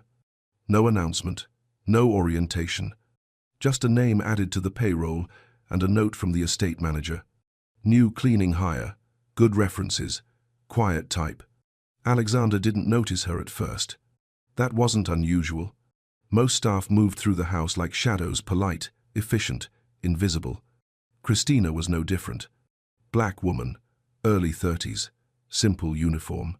She moved gently, spoke only when spoken to, and never lingered. She wasn't hired to be noticed. But David noticed. Not right away, but slowly, subtly. One morning, Alexander passed the nursery and caught something odd. The curtains were open. The light was softer. There was music faint, like someone humming. Not from the speakers, from a voice. He paused, but didn't step in. The next day, he walked past again. Books had been left out on the chair. Toys arranged not in rows, but in little piles like someone had actually been playing with them. He checked with the nurses. No one claimed it. Then he saw her. Christina. Sitting cross-legged on the floor beside the crib, reading softly from a children's book, even though David didn't move. At first, he said nothing. He watched. Quietly, from a distance. He told himself she was wasting time, that the boy couldn't hear her, that whatever she thought she was doing wasn't real.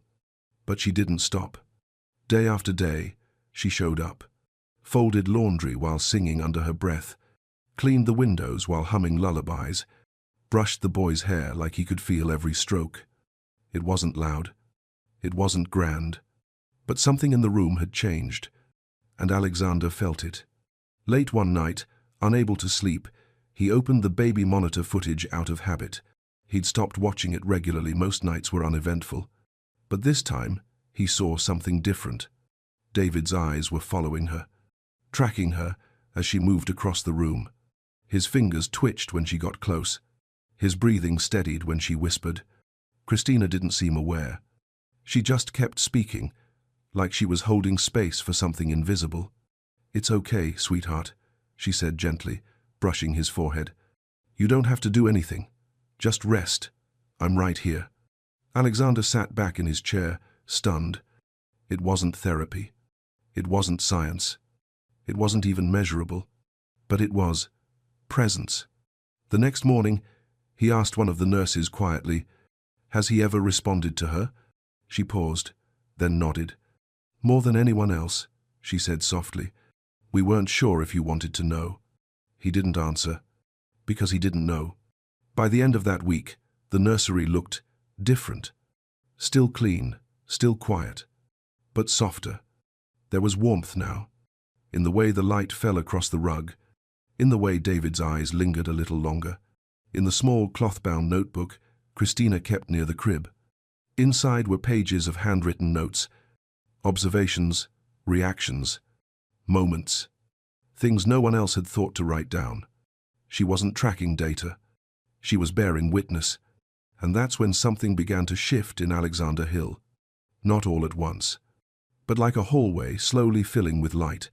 He still didn't understand what was happening. He still didn't want to call it faith. But deep down, somewhere past all the grief, he knew. This woman wasn't just cleaning his house. She was tending to something sacred. something every expert had missed. Christina Baker never expected to be seen. She'd been in the house for 7 weeks. No one really spoke to her. Not the nurses, not the therapists, not even Mr. Hill. She didn't mind. She hadn't come to be noticed. She came to do the job clean, quietly, respectfully. But from the moment she stepped into David's room, she knew something was wrong. Not just with the machines or the silence.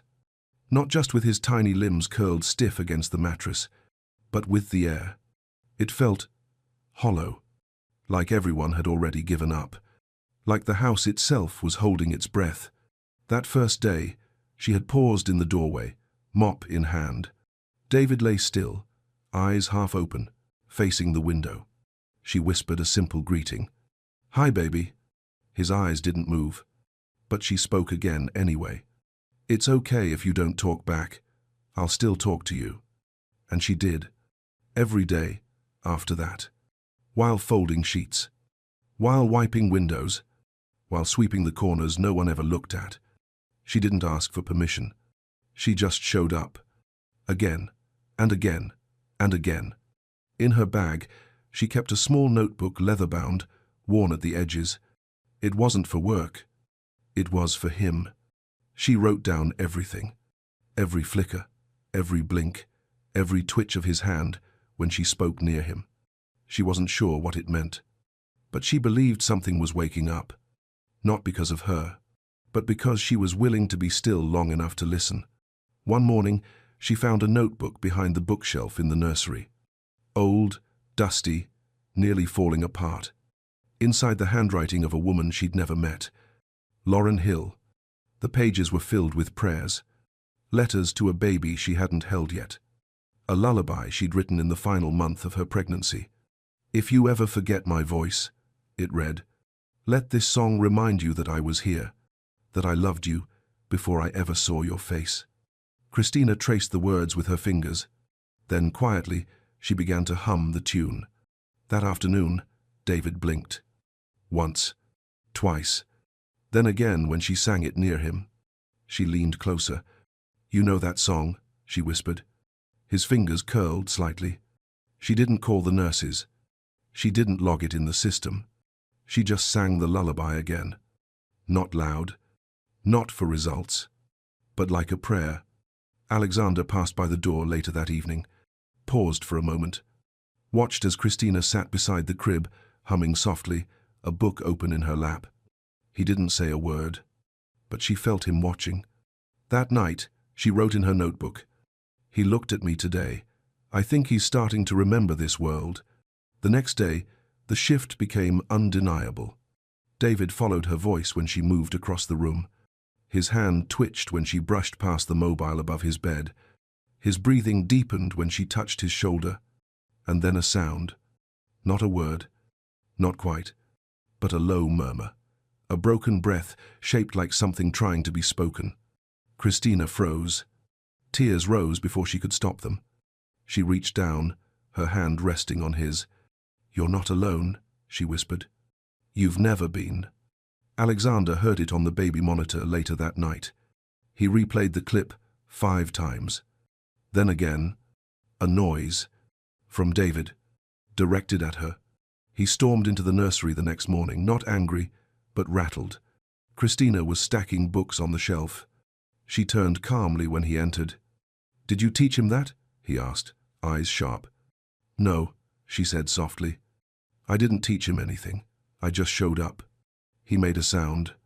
"Yes." He stared at her, unsure what to feel. His voice cracked a mix of confusion and something he hadn't let himself feel in years. "Why you?"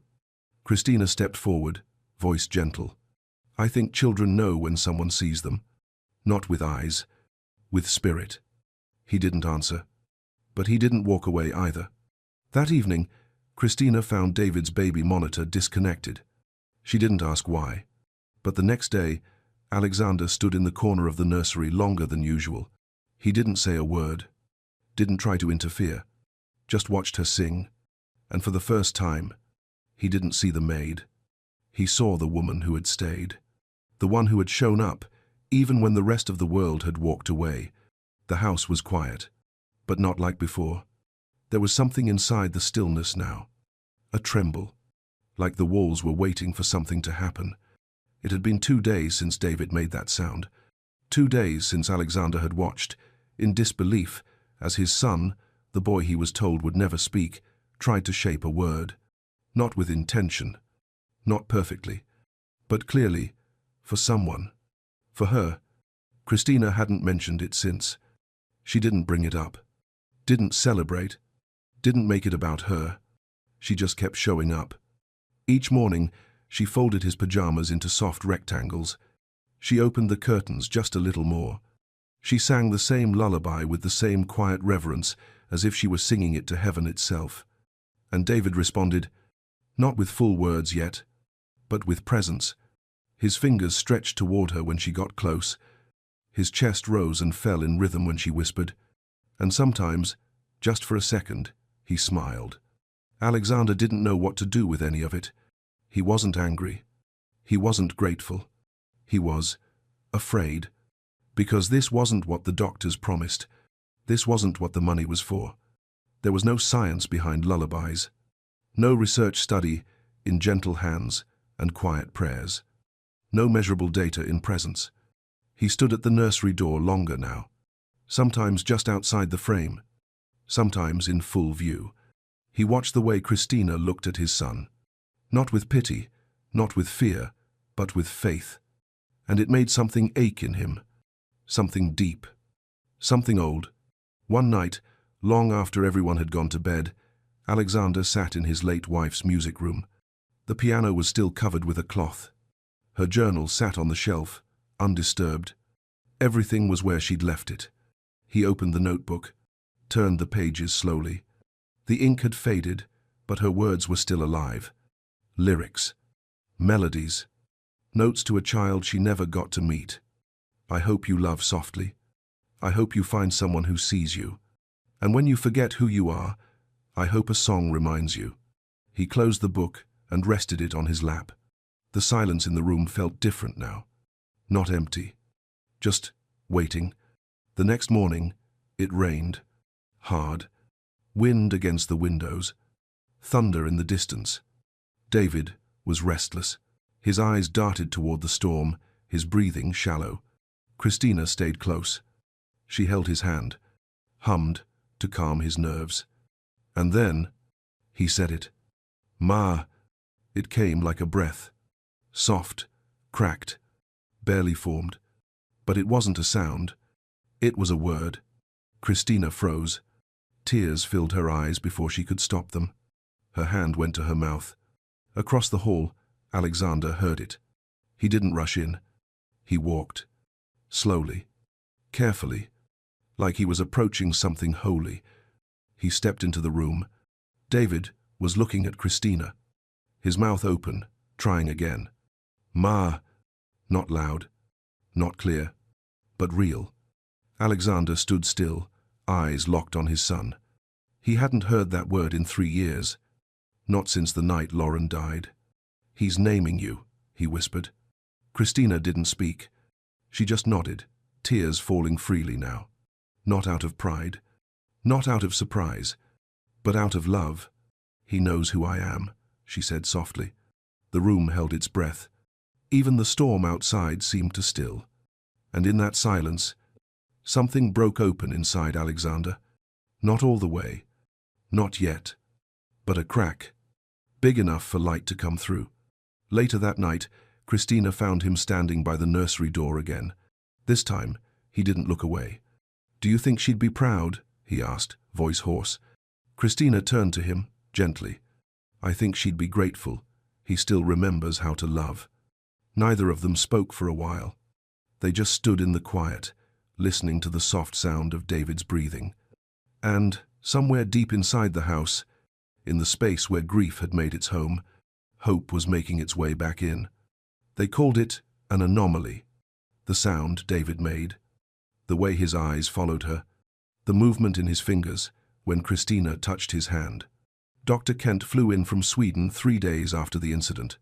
Alexander had sent the footage, the monitor logs, even a full report handwritten by the nurses. Kent reviewed it all from behind wire-rimmed glasses, his tone professional, even polite. But when he looked up, the verdict was clear. It's not language. It's not motor progress. What is it then? Alexander asked. A reflex, Kent said, without flinching. Emotional mimicry. A neurological echo, perhaps. Nothing reliable. Alexander didn't speak. Not immediately. But something inside him tightened. Not in anger, in disappointment. Because Kent wasn't wrong. He just wasn't right. The room was quiet after he left. Christina stood by the hallway window, watching the wind stir the trees. She didn't ask what the doctor said. Alexander leaned against the doorway, his voice low. He says it's just a reaction, reflexive, meaningless. She didn't turn. Do you believe that? He didn't answer. He looked at her hands. Gentle, steady. The kind of hands that didn't need data to do something sacred. I used to believe in results, he said quietly. Now I don't know what to believe. Christina looked at him then. Not with judgment, with empathy. You don't have to name it yet, she said. Just don't walk away from it. That night, David didn't sleep well. He whined when the nurses approached, refused the bottle, turned his face to the wall. It was Christina who calmed him. No medicine, no monitor. Just her hand on his back and a whisper in his ear. You're safe. I'm right here. Alexander watched from the hallway, arms crossed. Every instinct in him said to interrupt, to take control. But his feet wouldn't move. He just stood there. Frozen. Broken. Open. Later, in his study, he pulled out the old photo album Lauren had made. It smelled like her perfume. Faint, floral, fading with time. Page after page sonograms, notes from prenatal checkups, letters to Baby Hill. And then, a photo. One he had forgotten. Lauren at the piano. One hand on her belly. The other stretched across the keys. She was smiling. Eyes closed. Alive. He ran his thumb along the page and whispered to the empty room. He said, Mama, to someone who wasn't you. And it felt right. And I don't know what to do with that. The silence didn't answer, but something stirred in his chest. Not guilt. Not shame. Something closer to surrender. The next morning, the therapy center called. They'd seen a clip of David reaching. They wanted to evaluate him, in person. They also mentioned Christina. One of the center's executives had heard about her. She has a gift, they said. We'd like to offer her a full-time role, triple her salary, full housing, clinical training. She's a rare find. Alexander didn't respond. He hung up the phone slowly. His fingers stayed curled around the receiver long after the call ended. Down the hall, David was laughing. Laughing. Not just a noise. A sound with spirit. Christina was making animal noises behind a stuffed giraffe. David reached for it with both hands. His head tilted back, his mouth wide, and Alexander watched with quiet disbelief. It wasn't therapy. It wasn't intervention. It was something else. Something the doctors never brought into the room. That evening, he found Christina sitting by the garden, notebook open on her lap. She didn't look up as he approached. They called me, he said. The center? She asked softly. He nodded. They want to offer you a job, full-time, more than I pay, a whole career. She closed the notebook gently, stared out at the trees, swaying in the dusk. I didn't apply, she said. You don't have to explain. But I thought about it, she added. He didn't speak. I came here to clean floors, she continued. But then I saw him, and I couldn't walk away. Alexander's throat tightened. Are you going to leave? She didn't answer right away. Then, quietly, he's not mine. He looked at her. Really looked. For the first time, he saw the woman who had poured herself into someone else's child, with no guarantee, no spotlight, no reward. Just love. Quiet, faithful, free. He walked back to the house, went straight to his office, opened the drawer, and pulled out a folder. Inside, a legal document. Partial guardianship. Flexible terms. No traps. Just an open door. Christina found the folder on the kitchen island the next morning. No note, no explanation, just a line drawn softly in the sand. Stay, not as a maid, as someone who matters. It rained the night it happened.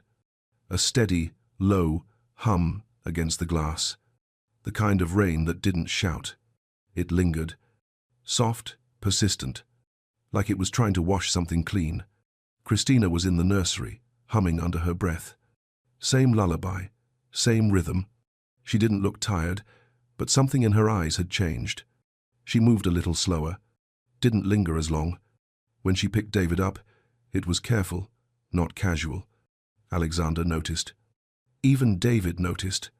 He reached for her more that day, held her sleeve tighter when she tried to lay him down, watched her like he was afraid she'd disappear when he blinked. And then, in the middle of the thunder, he said it. Tina. Clear. Soft. Real.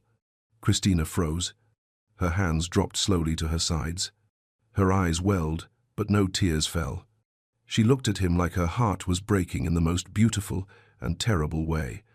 Alexander stepped into the room just as she whispered back, "I'm here." That night, she didn't stay as long. She folded his blanket neatly, placed her notebook in her bag, and left without a word. Alexander stood by the window, watching her silhouette cross the driveway under an umbrella. And for the first time, it struck him. She was leaving differently. Not just the house. She was beginning to leave him. The next morning, David was quiet.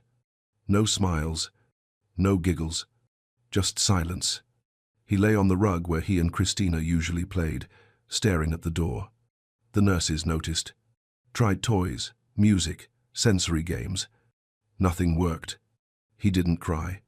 He just withdrew. The light in his eyes dimmed, like something he couldn't explain was slipping away. Alexander watched from the hallway, and for the first time in his life, he felt helpless in a way that money couldn't fix. He found her in the kitchen later that night. She was packing something into a paper bag, small, quiet movements. "You're thinking about leaving," he said. She didn't jump. She didn't deny it. "The offer's still on the table," she said quietly. "But I made one too." "I know." She closed the bag gently, rested her hands on the counter. "You've been kind, more than you had to be. But this—" She paused. "This wasn't part of the plan." Alexander stepped closer. "He called your name." Her voice trembled. "That's what scares me." He didn't understand. "Why?" She finally looked at him. "Because he's starting to believe I'll always be here." The words hit deeper than he expected. "And you won't?" he asked. Her face softened, but the answer was honest. "I don't know. Do you want to leave?" A long silence followed. Then, barely above a whisper, "No, but sometimes wanting isn't enough." He leaned on the counter, hands gripping the edge. "I built this house to protect him. Every inch, every protocol. I did everything I could. I know. And none of it mattered, not until you walked in." She didn't smile. She didn't flinch. Maybe he didn't need protection. Maybe he just needed to be seen. He went quiet. The rain picked up again, harder this time, falling like it had something to say.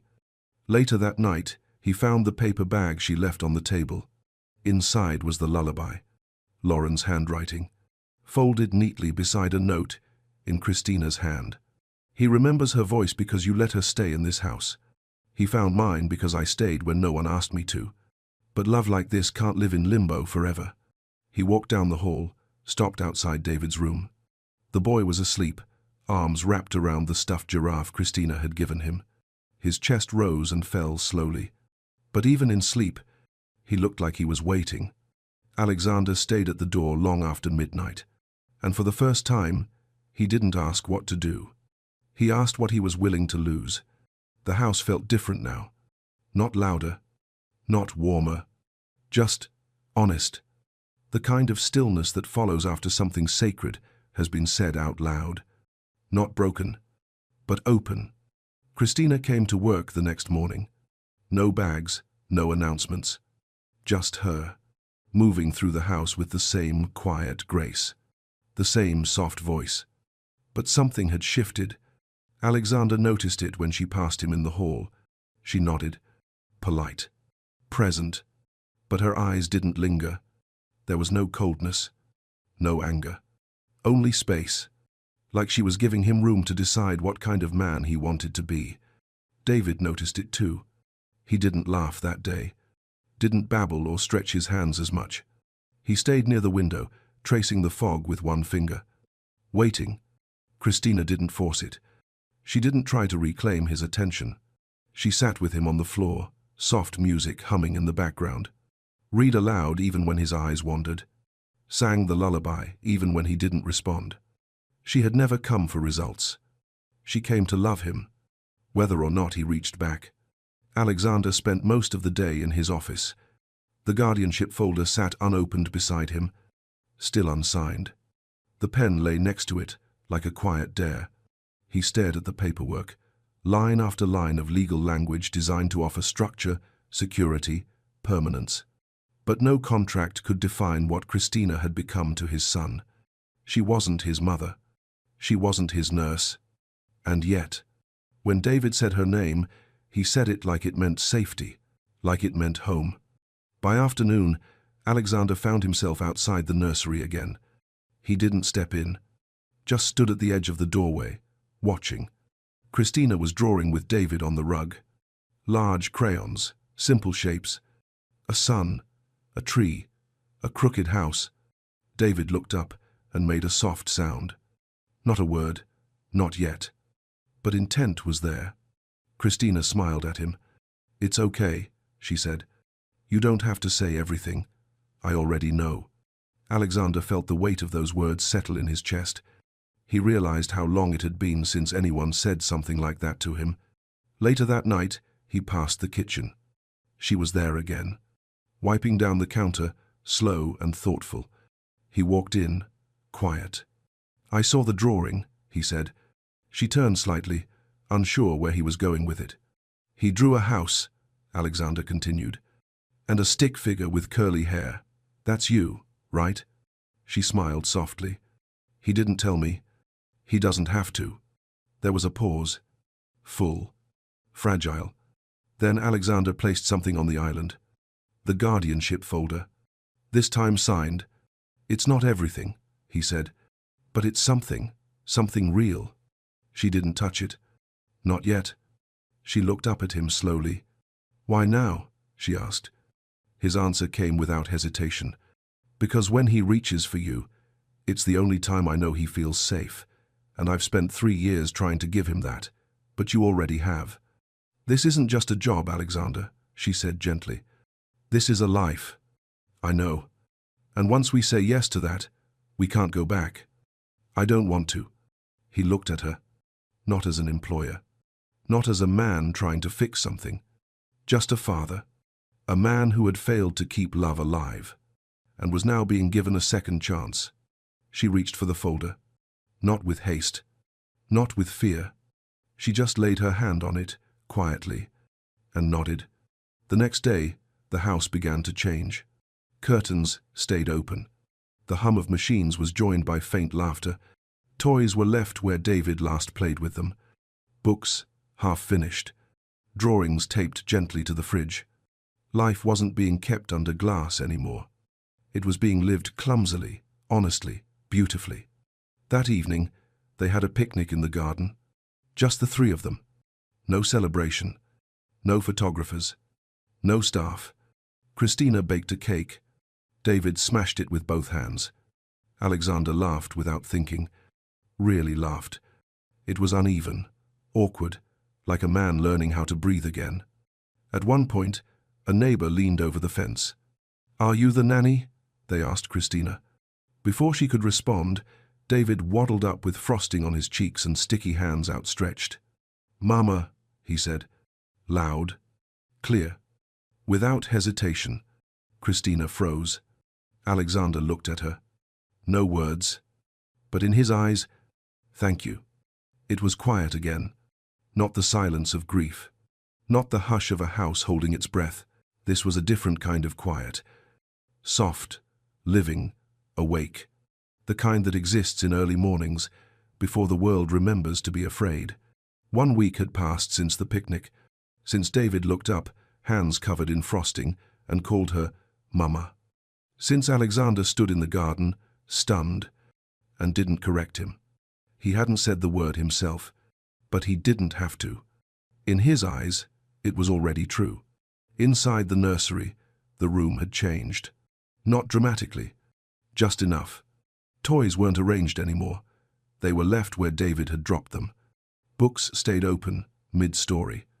Drawings curled slightly on the wall where the tape didn't quite stick. There was life now. Messy, beautiful life. Christina arrived early that morning. She moved quietly, as always. But there was something new in the way she walked. Not hesitation. Not doubt. Readiness. Alexander was already at the table. A mug of coffee in front of him. Cold. The folder sat between them. Guardianship papers. Finalized. Everything in order. She sat down without a word. For a moment, neither of them moved. Then she reached for the pen. Her hand didn't tremble. She signed her name. Slow, steady. A single act that carried the weight of something holy. She didn't look at him, but she smiled. Later that afternoon, Alexander stood outside the nursery door. David was sitting on the rug, stacking blocks with full concentration.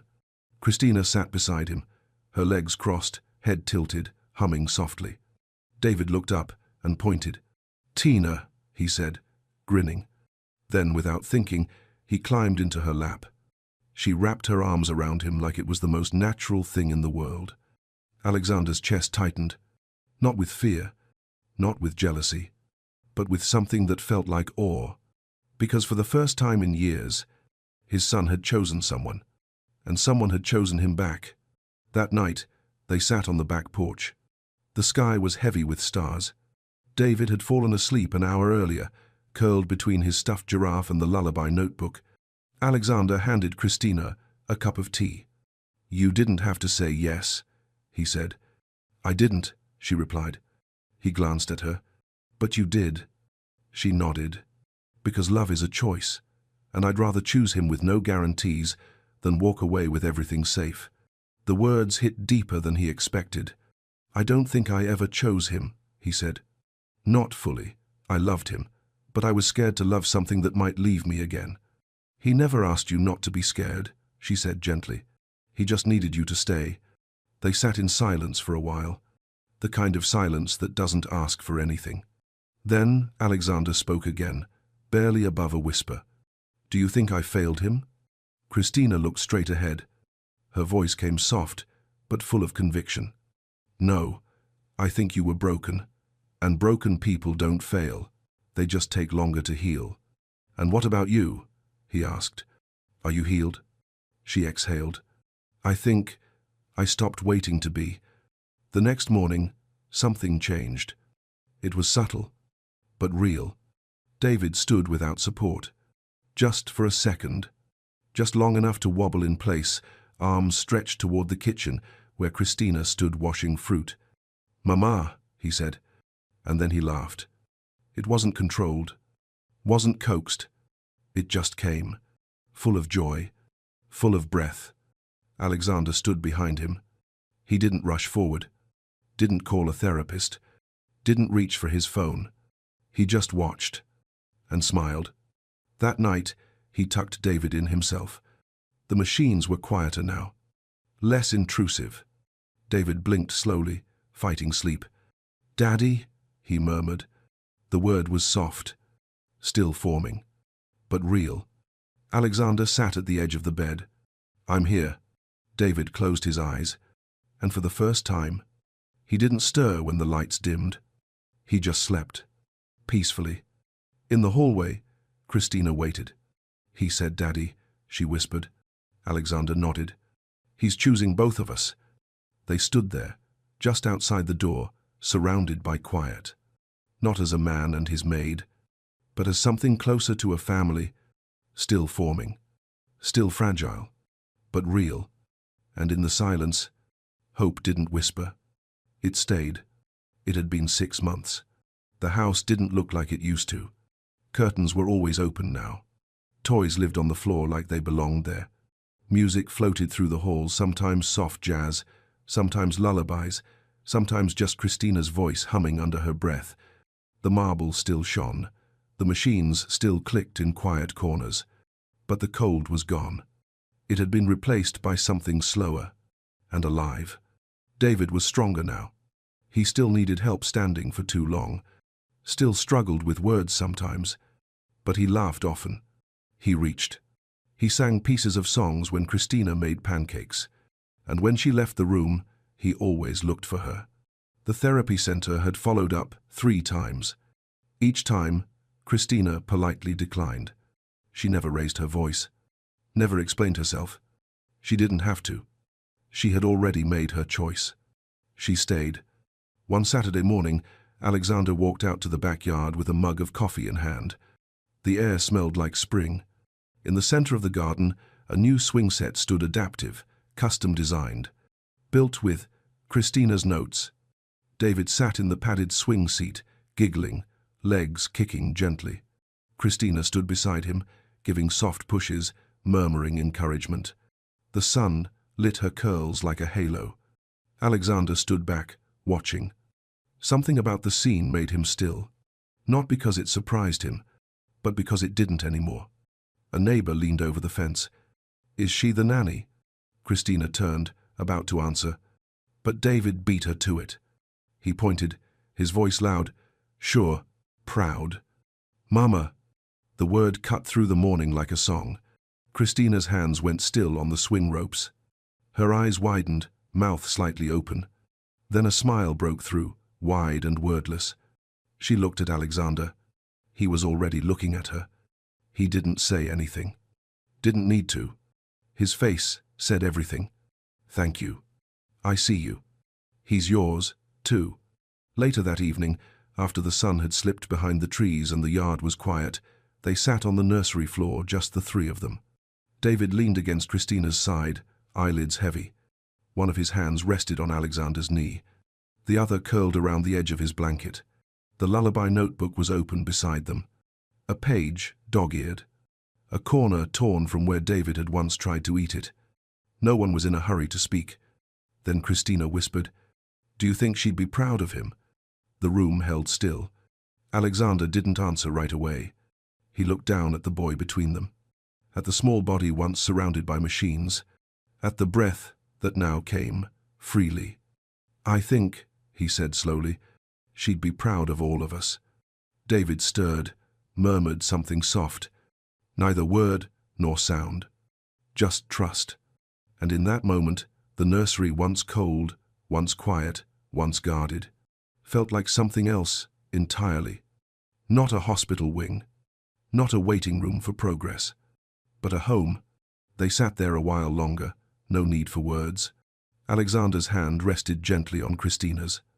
Not grasping, not asking, just there. And when he finally stood to turn off the light, he paused, looked back at the woman who was never meant to matter, at the child who had never been expected to live, and he realized they saved each other. No one spoke about titles anymore. There was no need. No one cared about contracts, resumes, roles. There was just a boy, a woman, and a father who finally understood that love is not earned with effort. It's built with presence, and chosen again and again. Outside, the wind moved softly through the trees. Somewhere in the dark, a swing creaked gently in the breeze. Inside, there was no noise, but it wasn't silence. It was peace. They weren't a perfect family, but they were a real one, and that was enough. If this story touched your heart, share it with someone who still believes in quiet miracles. Like the video, subscribe to the channel, and tell us below who's the one person that showed up in your life when the world thought all hope was gone. Because sometimes the ones who were never meant to matter are the ones who change everything.